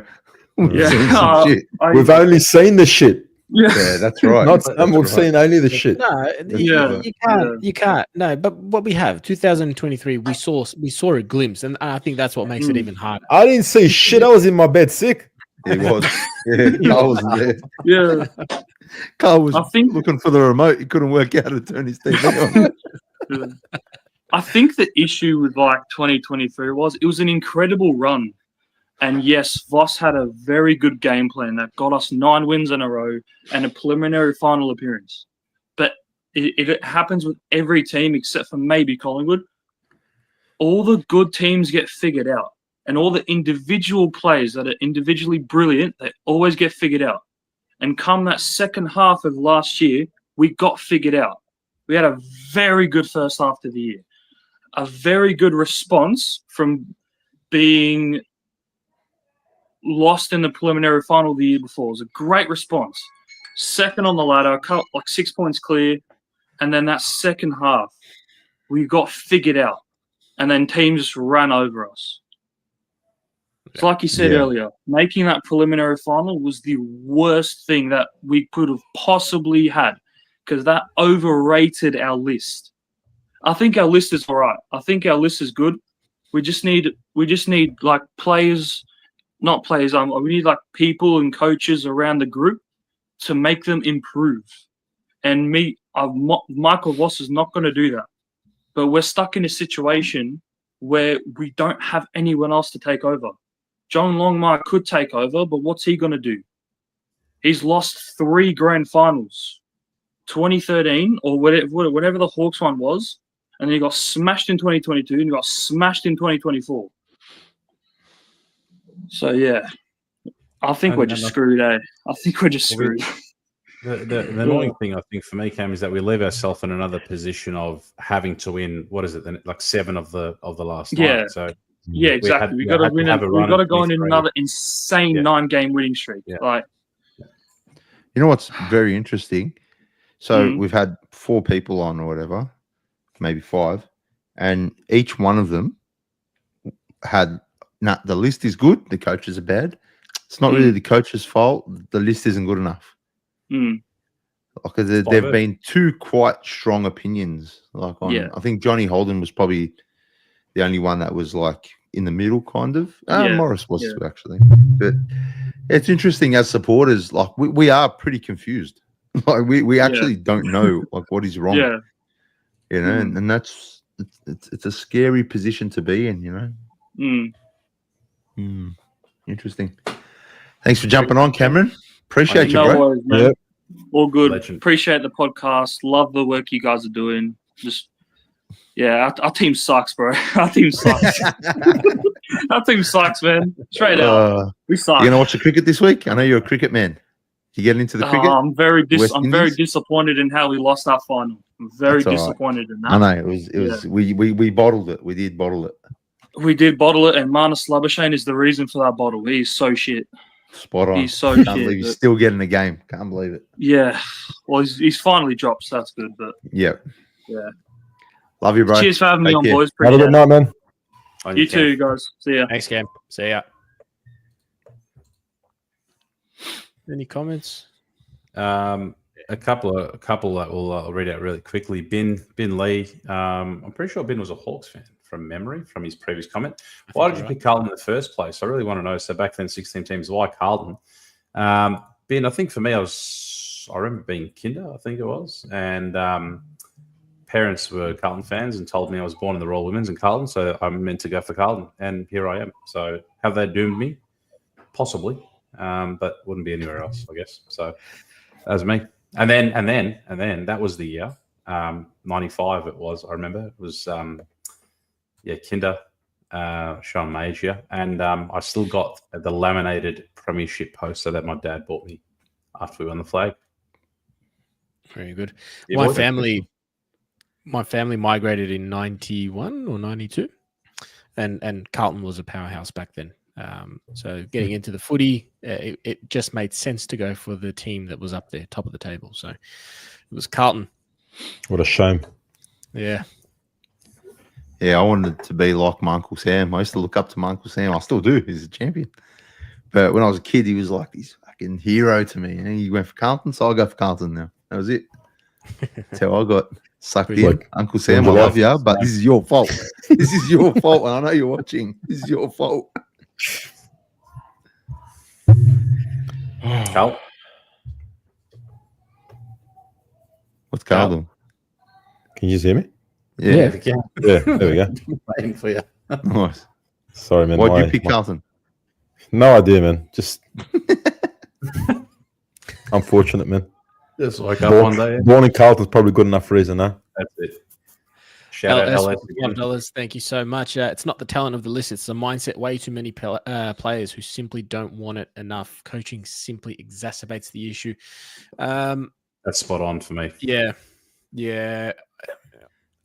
I still think our depth is the problem. Why this mindset has been allowed to set in. We don't have players that can elevate, that we can bring into the AFL system, because we'll just get thumped even worse. And I think it's the type of players that we bring in and the mindset of these types of players that come in, right? And you see it in the little things, the 1%ers, the actions, the non-actions, the non-reactions around the ground. We have a bunch of individuals. We don't have a team. We have a bunch of individuals running out there. And I think it is a mindset thing if it clicks. And that's why I said earlier, sports psychology might be something that they should really heavily invest into. What makes the great turn into an elite? And every elite sports person, you always talk about, they have a mental coach, a sports psychologist, a renowned someone, a world-class leader in something. Get these people in the club, man. I'm not saying go on an Adelaide-style camp. Just, do something. I think a lot of it comes to competitive drive too. Aside from Cripps and your Wiederings and Silvani, who else in the list can you say has a competitive drive? An obvious. You're right. An obvious competitive drive. The rest of them, I feel like, are here for different reasons. Like, it's like footy isn't their main priority. You want to see people who come out with this desire to win and to succeed, and that, like, their main goal is to win a premiership, to be the best in their position in that club, in the league, right? Aside from those couple of players, Cripps has obviously proven that time and time again. Wiedering has proven that. Silvani is heart and soul. Hollands is showing that as well. But the rest of our playing list don't show it. There's no, like, you don't see that hunger. You just feel like they're there just filling a number. They're there for the business, for the money side of things. Yeah, that's all. Cool. And that goes to the board too. I mean, we've spoken about why they're there, and they're just there to kind of boost their own profile, their personal and business profiles, I'm assuming. So, yeah, good call out, Amal. The word. Sorry, we'll add this guy to the thing. And the Carlton, welcome. Hey, Carlton. Sorry, brother, we left you hanging there for a bit. No, all good. I just want to quickly say, we lack venom. So for me, the word venom, I heard it being spoken about to describe, surprisingly enough, a rapper, right? That a rapper, it's Lil Wayne. He released an album. I love Lil Wayne, and listening to his new album, it was good, but he lacked venom. With what he was saying and his intention, and that's what he used to have. And I feel like that kind of goes to Carlton. Man, we used to, like, when we were on that chase a couple of years back, we had venom in every disposal, in every contest, and I feel like now we're just so, like, just go with the flow. And that worries me. It worries me a lot. When I Carter 3, I'll tell you now. That's right. We're no Carter 3, my friend. Carl's got a guess. Sorry, fellas. My son's waking up losing it. Hey, Hello, just little let one. him. Little man. Say hello. No. That's it. Keep it What's on going mute. on, mate? That's the Oi, best. Ambo. Oi, Say I'm Ambo. good. Say I'm good. Say I'm good. He's not He's interested. sleepwalking. Leave the kid alone, man. Leave Does he even know he's awake? alone. That's cute, man. What's going on, brother? Talk to us, Andy. Nothing. I got one thing to say. I don't even need my 5 minutes. I got one thing to say. All right. I can't. Okay. I'll watch my language since the kids are around. Charlie He Kerner, can't get hear. out the club, bro. He can't Take hear. your bike, go to Macca's, get a job application. Bro, how do you get pocketed by Toby Pink? How does that happen? Do you guys know who Toby Pink is? Be honest with me. Did you guys know who Toby Pink was before this game? Yes, because his missus was getting bullied on TikTok. That's Yeah, literally the only way I knew Is that who him? he was. I know Yeah, him yeah, through yeah. his missus. That's the only way I know Missus? something through his missus. I had no So idea he- who he was. So his missus, I think, is a bit overweight, and there was a bit of social media troll about Yeah. Just rubbish. How being an Just AFL player. It's rubbish from just shit people. out standard, there. just the standard Yeah. trolls on the internet. That And that's how game- we know Toby Pink. Nice. You're talking about we used to have Venom before, and I 100% agree. Look, you look back in 2023, we used to bully teams. We used to will ourselves to win. You fast forward 2 years, 1.5 years even, not even 2 years. We're getting bullied by North Melbourne. They bullied us. We looked like we were little boys playing against grown men. The amount, and I was talking to you earlier today, Andy. I don't know if you watched the clip I sent. The amount of broken tackles that entire game was disgusting. Yeah. Like, you had senior players. You had players like Cripps. You had players like Akers, Wiedering, big bodies. The players that are supposed to be big bodies, failing to tackle Jai Simpkin. We made Jai Simpkin look like Dusty Martin, bro. Well, the players, they're not connected. They don't care. There's a disconnect. Either there's a disconnect or they just don't care. They just don't like Voss. It feels like it's an open protest. It feels like watching them play is like they're doing it on purpose. They're like, we don't like the coach. We don't like the game plan. Get us out of here. But obviously they can't say it publicly. That's what it feels like I'm watching. I'm watching 22 individuals who are getting a paycheck. It feels like, you know how people that are stuck in 9-to-5 dead-end jobs, yeah? I'm not dissing anyone in 9-to-5. But people that don't like their job, they get there, and the moment they get there, they're wishing to go home. The only thing they're looking forward to is 5:30, so they can go home. That's what it looks like when we play footy. It looks like from the moment we start playing, we're just waiting for the game to end. You have players like Mitch McGovern laughing at halftime. You left halfway through the second quarter. I stayed. He's in front of me. He's laughing. He's laughing after that halftime. We're down by 30 points against the team. Sorry, they kicked 6 unanswered goals against us in the second quarter. They kicked 6 goals, 1 to our 1 behind. When was the last time North Melbourne have done that to any team in the last 6 years? Exactly They then. haven't done it. No. They ended up kicking 8 unanswered goals because they kicked another 2 in the third quarter. At one point, we were down by 46 points against North. And you know what burns me? These guys, they don't start playing until 2 minutes left in the last quarter. We were down by 30 points at the 2-minute mark in the last quarter. And they're like, oh, yeah, actually, we know how to play footy now. We'll turn it up. Yeah, but do you think it's that we started playing footy, or do you reckon North just? Yeah. No, North switched off. gave up. 100%. North North gave I up. think- the queue in the rack, North there. Yeah, They're just a that's young. right. They're a young side, and they don't know how to. Inexperienced. Yeah, they're just learning how to manage a lead. Yeah. You know, I good think on them. that's yeah. They Isn't it bullied weird? us, bro. So, sorry, bro. Before you continue, you were saying how the players, you know, they might not like Voss, or that, you know, they're disconnected from Voss. Sports in general is so weird because it's probably the only industry where if you don't like your boss, you can get them sacked.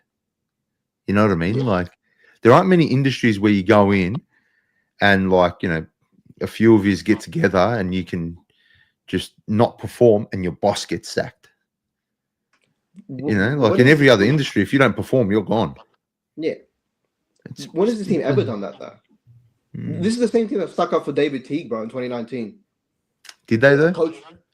Yeah, I mean, Okay, they well, kind of have to. to Publicly. the They best kind of of our have to. knowledge. Like, yeah. I mean, they came out on their own volition and they said, we want him as our coach. No one forced him to do that. Didn't Cripper come out when Bolton got sacked and didn't he do a speech like he did today? Yeah, had his back. Yeah. We back him. We wrap our arms around Yeah. Bolton Yeah. and we wrap around. So that means getting sacked. Hmm. Well, A bit of actually, a pattern there, isn't it?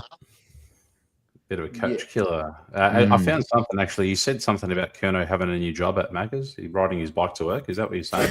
I think I actually Oh, found no. something. Yeah, bro. Hold Oh on. no. Yeah. What's going on, Carlos? Look Was at that- that. There he is. Was that after the North Melbourne game? Yeah, well, they're in the flesh, filling up chips, bro. That's not AI, mate. That's Charlie behind the That's the counter. most passionate I've seen him about any job in the last 2 years. Yeah. To There be you go. fair, if I was packing up Macca's chips, I'd be passionate too. I'd be all over it, mate. I'll be on the stove. At least he doesn't have to chase. Unless he drops a chip. Yeah. Very You, good. you know it's bad when Mitch McGovern was arguably our best player on the ground with George Hewitt. The first half, Fantasia was our best forward. He was the only forward willing to do anything, you know. But you're right. Like Gov has gone forward and he's done a job, right? He's just kicked a couple of bags here and there. Last week and this week, he's done the job. Motlock came on for 29% of the game and had a better game than Kerno. Kicked a goal, had 10 disposals. He was actually impactful.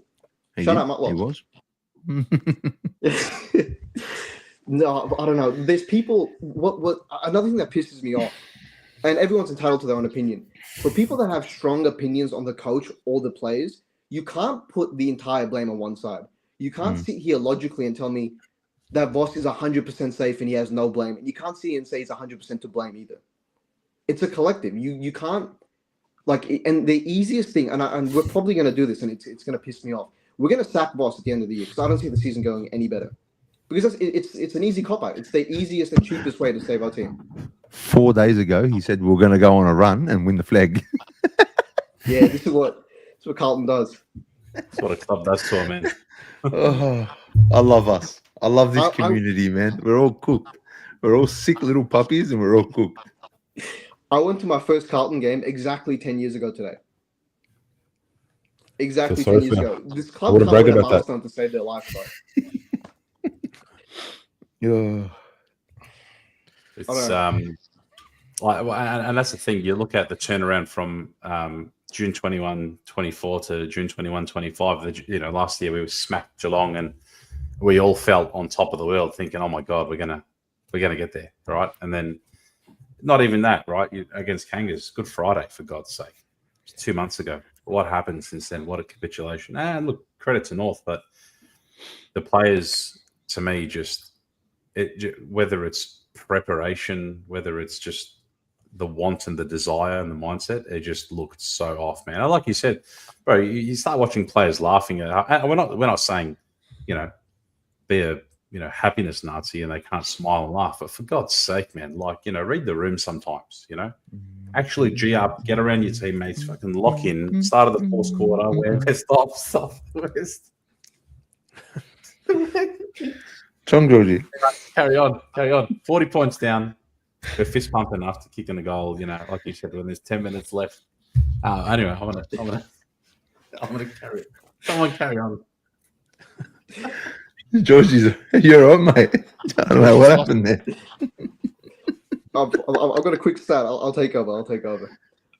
We won the inside 50 count by 14. We won contested possessions. We won uncontested possessions. We won uncontested marks. We won contested marks. We won the tackle count. We had 30 more marks than they did. We won every single stat except the scoreboard. We don't know. We don't know what to do with it. Yeah, but we do that most weeks. We did against Richmond. We had the biggest loss by a team that had 25 plus inside 50s. That was a record-breaking loss.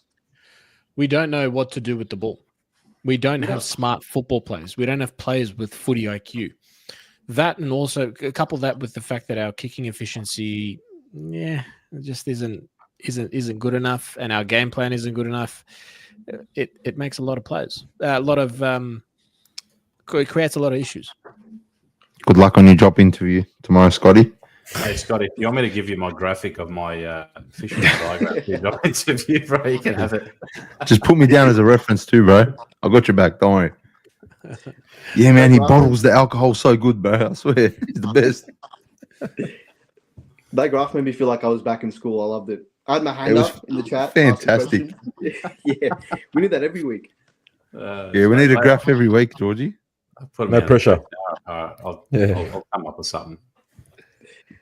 Oh, Very good. Well, thanks so much for jumping on. all good, boys. You guys have a good one. Love the show. Make sure you guys hit the like button in the chat. I think there's like 400 of us here. Come on. We need at least 200 likes. Absolutely. Also, Appreciate one more it, bro. time. Make sure you're following Only Carlton as well on all the socials. That's Absolutely. it. 100%. Just before I go, Charlie Kerner, go fuck yourself, bro. Yes. Everyone just had enough of them, haven't they? I love our little community. It's fantastic. Last one. We got one more? We got one We've more. got Pizza Do it. Man.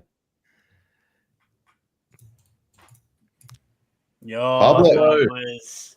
What's Doing. happening? What's happening, First thing, I brother? just want to start off with fuck Charlie Curnow. Just straight off the bat. Yeah. He It's good to made see Toby finally Pink. waking up. This guy made Toby Pink look like an all-Australian. Like how? I couldn't believe it. Just quickly, I just wanted to have your thoughts on. There's a bit of controversy going around with the Carlton little kid, about him crying on the media. So I want to hear everyone's thoughts, and I just want to bring awareness to that. I actually feel quite strongly about this. All right, they put it up. I had a little bit of like a poor kid, I had a little bit of a laugh, but I don't like it. I hate it. Because the reason I don't like it is because, all right, firstly, people are making fun of a kid, right? Like it's a child that's crying, right? Like imagine that was your kid, and now his face is plastered all over social media, and everyone's laughing about it, right? That's Imagine one. the kid at school. Yeah, bro, Exactly. he's gonna cop it. He's gonna get bullied. Well, I'm glad you said that because wasn't it some underdogs thing Yeah, that they were doing? underdogs thing, bro, with Fev and I feel the other ones, Fev, Fiji, Yeah. whatever. And yeah, and they're with saying the bullying and stuff, bro. It's literally exactly. it's so bizarre how Hmm. they're allowed to do that. But Well, I brother, thought I should bring awareness to that. brother, all the AFL does, and it's not just Carlton, but all the AFL does is just tick a box. Yes, we did a round for this. Yes, we did a round for this. They don't really care. And They're going and to they post know whatever sells. that's going to get views and clicks, right? Because they're going to be like, oh, this kid or whatnot. It's going to get views and clicks. And that, at the end of the day, right? Ticker box initiative, woke board, woke AFL, we have a different round every single week. Poor Justin got his flag taken from him a couple of weeks ago, but last week maybe it was acceptable to bring it in because it's cultural diversity around. But next week you can't because next week is what's next? Oh, next week is Pride round. So anyway, carry on. What is it? It's you can Pride carry round. on. But Is it? it's, I don't know. Is it? apparently, Yeah, but interesting. moving on from that, at the end of the day, it's for clicks, right? I disagree with it absolutely, right? This poor kid, it's there. It's on the internet. Bro, it's everywhere on social media. Like the kids get him thrashed. And then you got these ugly supporters that share it and tease him. Yeah, I have a laugh, but kid, no, got the kid's face. Yeah, it's a child, bro. Like blur the kid's face out or something. Andy, fucking go hard. Yeah, man. I heard that the parents' kids, Why am I getting bullied, man? His parents I don't know. is like getting fucked. But it is what it is. Anyway, fuck That's Charlie a- Curnow again. Very good point, though. I'm glad you brought it up. Yeah, I Charlie thought I Curnow missed one, the first half of the show because I've been doing stuff. But yeah, I thought I should just bring it up. I appreciate that, bro. Well done. I forgot what else I was going to say, to be honest. Get it off your chest, bro. Yeah. Pizza's off half your chest. Bro, I can't believe it.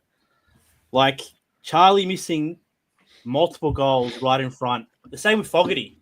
How do you miss 15 out, 20 out? That's your fucking Missed job. 2 sitters, man. Fucking sitters. 2 of them. Blake Acres, what's it called? Jackson Binns. He bodied a snap, like hit it out of the middle. Yeah. And it went across the face of goal. It was everyone. Everyone just- sucked ass. I just couldn't believe it. I literally couldn't believe it. Did you make that sound with your mouth? That one I did. Yeah, yes, my friend. I was confused for a second. I thought that was. I saw your mouth moving. I'm like, that was very good. But yeah, I think that was my first game I left early this year as well. I left halftime. Or I should say the start of the third quarter. I got 2 beers and I walked out straight to the station. But it was bizarre. That game was terrible. I don't know what was worse, that game or the Richmond game. This one was worse Yeah, for me. this was worse for me. You reckon? Yeah, I mean, they're both really bad. we showed more in a quarter. At least we played one quarter in the Richmond game. I think we had 2-6 or 2-7 at one stage, and then we just completely fell away. But Yeah, I knew we fumbled it that first quarter. We But broke we had, away like, to at least a 2-7? commanding lead.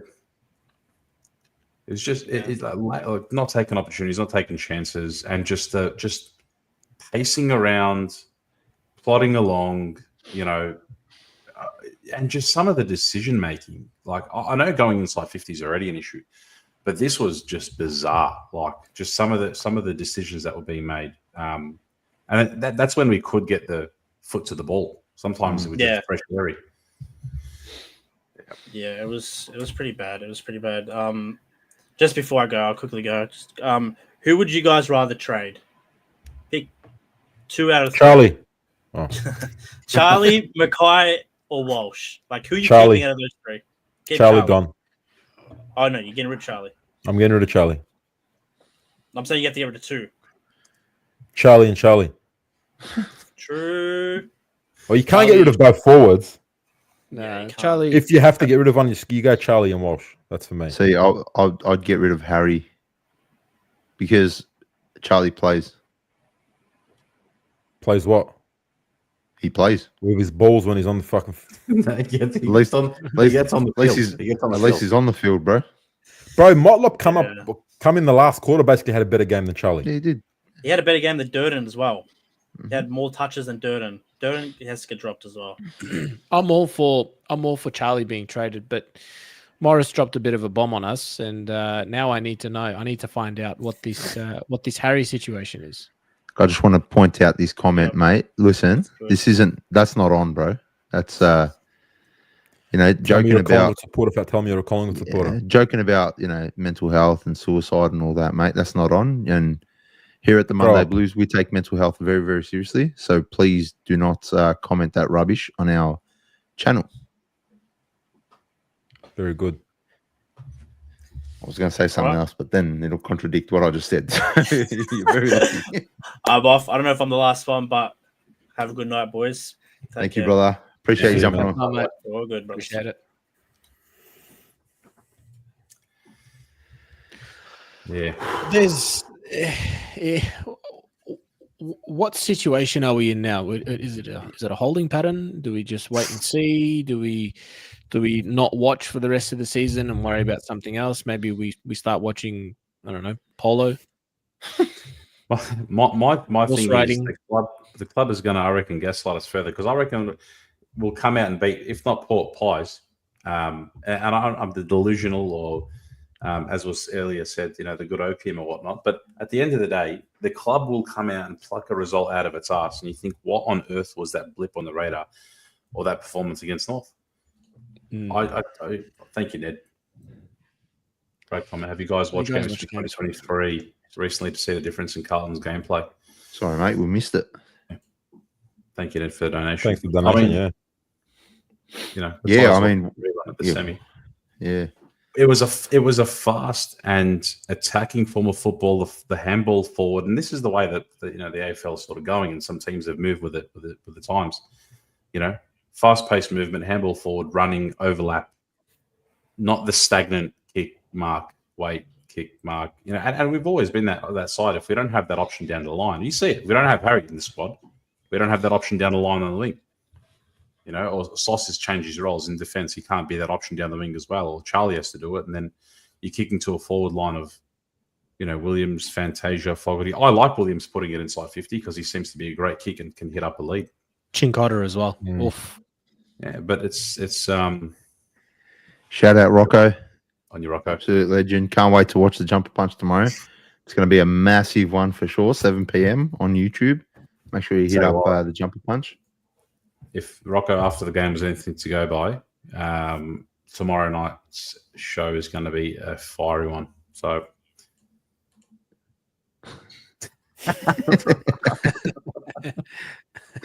we're in a group chat. We're in a group chat with the Jumper Punch boys, and I love when Rocco spirals. He just spirals. Just out of nowhere. Just starts conversing with himself. You jump on, you got 90 messages, and 85 of them are from Rocco. just spiraling. He's just building up the ramp. He's building up the ramp. And I'd say, look, after Saturday, you know, it is sad. You see droves of supporters leave in at halftime. You see the ground effectively empty at 3/4 time, and then they bring up the attendance, whatever it was, 58, 59,000. You're looking around and you're like, this looks like a Melbourne home game. Shout out Jay Taylor. You know, for the the amount of people that are in there. So, and I stayed to the end. I'm a sicko. I stayed to the end. I was the only one in the row, looking left, looking right. Oma stayed with me. Shout out to Oma for a little while, and then at the end of it, caught up with my brother. He was with Mars and the TJP guys. But I was just standing there thinking, am I witnessing this again, right? And I just wanted to just overcome me with. Next time I try and be, overly positive. I'm glad those words aren't the other way around. Yeah. The way you said that. As I'm wording it in my head, I was like, how am I going to word this to not look like a dickhead? I've already made jokes about certain things, but it was a killer, man. It was a killer. Like that's worse than the Richmond one. It's and it was up there with. Oh, it's worse than the Hawks one, to be honest. Yeah, you said that at the game, didn't you? I had those vibes. I said in the first. This has got the vibes of the Sun Hawks was game. out. It was just. It felt the exact Day same. game, MCG, Sun's coming out. I'm like, man, it just feels like the Hawks game all over again. And then it just proceeded to be an absolute shit show. North Melbourne put it over. Let's put it like just say that out loud. North Melbourne ended our season effectively. Let's be absolutely real now. Like I'm always the positive one that always has a little bit of. You thought we were going on a run. I did. Can you blame me? Lost Georgie. George. John We JT. lost you. You're back. We lost you for a bit. Oh, I'm back. Oh, here we go. All right, I'm back. Did you see the Riz players interact with their supporters? Mate, carrying on and good on them.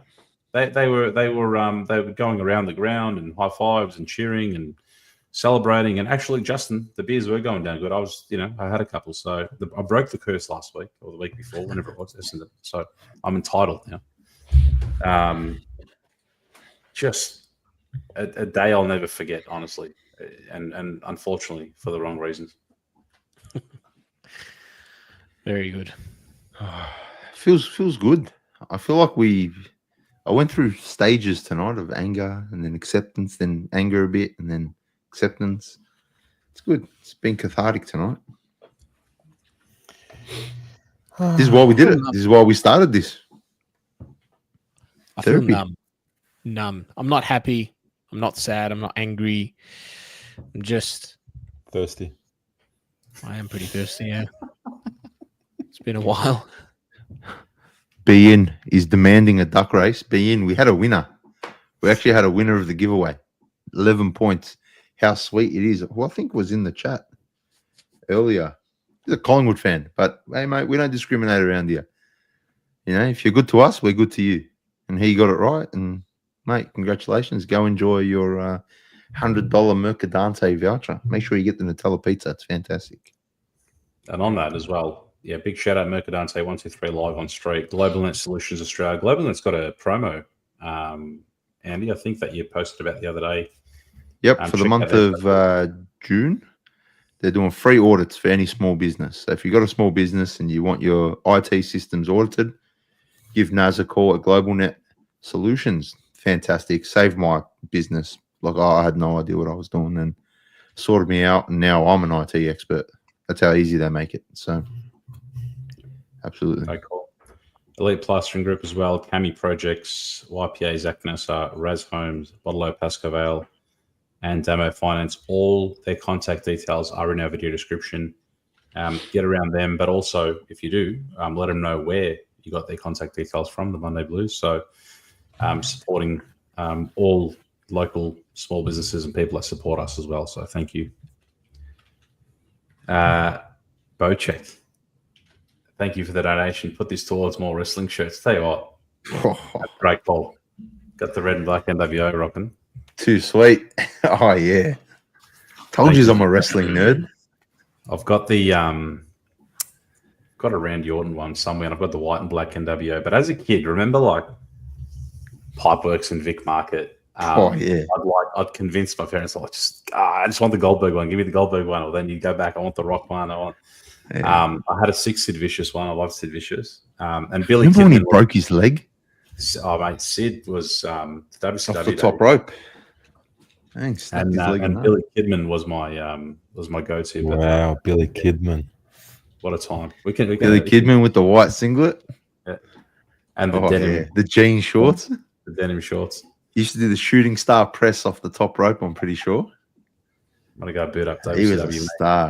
He was a star. I love WCW, man. Those are the days. Oh, look at the wolf pack in the fucking chat. Hey, I'm bringing this back. I don't care. We've got to bring this back. If you see me and you're at the game and you see me, just come up to me and give me a fucking 2 sweet. It's fantastic. Hit the like button, guys, if you haven't done so already. We had a massive chat, and look, we've had a lot of opposition fans. I had opposition fans message me before the show, telling me that they're waiting, they're jumping on, they're waiting for a rant. And that, like, don't get me wrong, you've probably seen it's not the rant levels of 2023 when things are a bit more fresh and we were completely, on a rage. But the club is starting to break some of us down, to be honest with you. And there's been a lot of division within the supporter base about true support of this and what defines a true support of that and real support of this and whatnot. Just stop that. Stop that bullshit, man. Right? Yes, there's going to be a lot of fans that just don't want a word of negativity and they're always positive, and that might just be for themselves. They don't want to receive any negativity, or they don't want to deal with some real facts. But at the end of the day, the fact of the matter is, you need to expect more. You need to demand more, as Mars always says from TJP as well. Like, this is a club that for the better part of 3 decades has delivered what it has. Let's be real. Justin, the bungee jump at Pipeworks, were iconic. And shout out Helen. I don't know if she's still alive because she was quite old when I was a kid, but she used to have the pirated games. I met Eddie Betts in person for the first time ever. Me and him were buying copied Xbox games at the same time, and I'm like, "What are you playing, bro? What are you playing?" And it was like FIFA 05. Eddie, what are you playing? Formula 1. I was buying copied games with Eddie Betts on a random Sunday morning at Pipeworks. Sorry if any pirated. We never bought games. Sorry. Hey, whatever. I was there when the DVD guy got raided. I was there with my dad. I'll never forget this. I was there with my dad at Pipeworks. God rest his soul. And my dad's just like, yeah, just get these movies and just wait. I'm going to go buy ciggies. So my dad goes to get ciggies and I'm waiting there. And then these guys rock up in suits and they just start, just going through everything. And I didn't know what was going on. I'm fucking 8 years old. I don't know. It's a proper raid. And the guy, while he's talking to the cops and they're like taking stuff away, the guy's just handing me folders of DVDs. And I don't even know why he was giving me. And he's like, go. I'll just get these DVDs, fucking 400 DVDs, I reckon, in folders. And I've just fucking waddled to my dad. But Dad's like, did you steal them? Oh, no. Oh, it's fantastic. A couple of comments here. Ben Lee, your biggest fan of you, Andy. Andy, if you're seeing this comment, I love you, bro. After that spray you did for the Carlton vs. 2 years ago, I've been following you in this channel ever since. Great channel. On you, Ben. Appreciate it, mate. That means a lot after getting abused all night in the chat. I've been copping it in the chat tonight. Another one, as mentioned earlier, if the facts are negative, then so be it. The same way we praise them for winning, we must hold them to account as well. And that's it. And that is, at the end of the day, we speak facts. Yes, sometimes you get, a little bit emotional and you carry on a little bit, but at the same time, it's frustration. And Brad Lloyd came out on 3AW and said, I sense the fans' frustration or whatnot. And I'm not going to get into that at the moment, but just like as a supporter base, you got your rose-tinted or rose-colored glass fans that just accept it. They just accept it. Nah, back the boys in and stick fat. That's all well and good, but you're going to keep doing that for the best part of 3 decades, and then what? Where has that gotten us, right? I'm not saying let's go start throwing feces at the front door at Icon Park. I'm just saying, we have a voice. We can, and the club may not like our voice as many other social media channels. They don't like it. They've admitted it. They've actually admitted it. Brian Cook admitted it. Mm-hmm. So at the end of the day, we can demand. You're handing over your money and your time. Fuck the money. Money comes and money goes, right? It's just paper, right? It's your time. It's your time and your investment, and And people tell you, just just get over it. It's just a loss. Yeah, you can try and switch off for a little bit and enjoy your night, your weekend, or whatnot. But when you love something this much, when it has a grip on you this much, it's your passion, right? You bloody raise kids around this. You know what I mean? Around footy and footy season is everything, right? So it's an outlet for a lot of people. Anyway, Joe just made me more depressed. Yes. No, very well said, Georgie. It's certainly our passion, but is it the players? That's the biggest question mark that I've got. There you go. That's bang. Just quickly, Justin, I got one for you. It's Tunjay, the guy that used to chip PS2. Tunjay. Wow, that's the one. Tunjay Electronics. Yeah. Next to Fresh Bloke was putting in chips and PlayStations and stuff. Bro, allegedly, there was some other stuff, but he wanted to fix. I think it was Moose's TV. I think Moose had a TV, and Moose gave him a TV to fix, and Tunjay gave him a different TV. He goes, "Here you go, this is your TV." Moose is like, "This ain't my TV." He's like, "It's your TV." Moose just took it. I reckon that's why Moose started going gym. This is like, what is? He was iconic in Dallas and also Pipeworks as well. But he was the guy, right? He was the guy. You want to mod your console back in the day, you only go to him. And you might get a different console back. You might get some different parts back. But 100% you did. He was the G. He was the G, man. We never done anything copyrighted, guys. We never done anything like that. So Hey, look at this. This definitely made my night. What you do on this chat helps a lot of diehard people process their feelings. My hubby watches this every week and loves you guys more than Carlton. Much love. Appreciate that. That's what an amazing thing, yeah. We have no clue what we're talking about, and we're just getting our feelings out, and we're wrong. Well, I know I'm wrong a lot of the times, but we press stop recording and we all cry to each other. As soon as we press stop, I'll just sit on the farting noise thing. Just sits there. Just loves it. Thank you to you. Here he is. I can see him looking for it. I'm not. Come on, man. I'm not. There it is.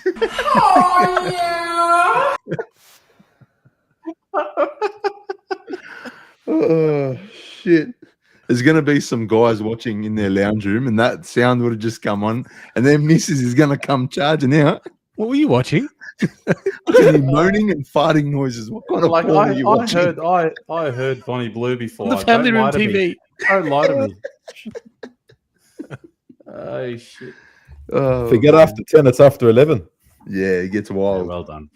Carl took his pants off about 20 minutes ago. I never had them on. Look, I'll show you. I'm guessing we're not doing votes. No, fuck you know what? 3 votes to everybody in the chat. Yeah, good call. Absolutely. 3 votes. Whether you love us, whether you hate us, we appreciate you tuning in. Make sure you hit the like button, guys, and make sure you subscribed as well. It all helps us, yeah? Well Thanks done, to everybody who everyone. donated tonight. We appreciate you guys, so much. Best community. That's what gets it through, right? It's I'll tell you what, credit to guys like TJP who can do 24-hour streams, let alone 4-hour streams. That's I was thinking about it the other night. I was like, that's an insane effort. I remember waking up on Sunday morning, 7 a.m. after watching Andy there at 1 a.m. and Rocco's laying on the couch and still going. I was like, mate, insane effort. So, Mammoth effort. That would have been. Yeah. Let's do a 48-hour one. Yeah. Thank you, Zach. Thank you, Zach. Thank you for the recognition. 3 votes to the fishbone diagram. Appreciate you, bro. Absolutely, Georgie. That's fantastic. Very good. All right, boys. I think we call it there. It's been good. Really good episode. 2 hours and 18 minutes. I think that's our longest one. Probably our longest, yeah. It's up there. We I think we went really bad or really ham. I think it was after Brizzy or Hawks last time. But right up, I think it's in our top 3. Right in our top 3. Very good. Well, we're playing Thursday night, so I'm assuming that the preview will be on Wednesday. And then There's no game on Wednesday, is there? No. No. We're Okay. game. 9 o'clock then. Yeah. Yeah. See you then. Until the Very preview, it is sayonara from the Monday Blues. Sicky, no.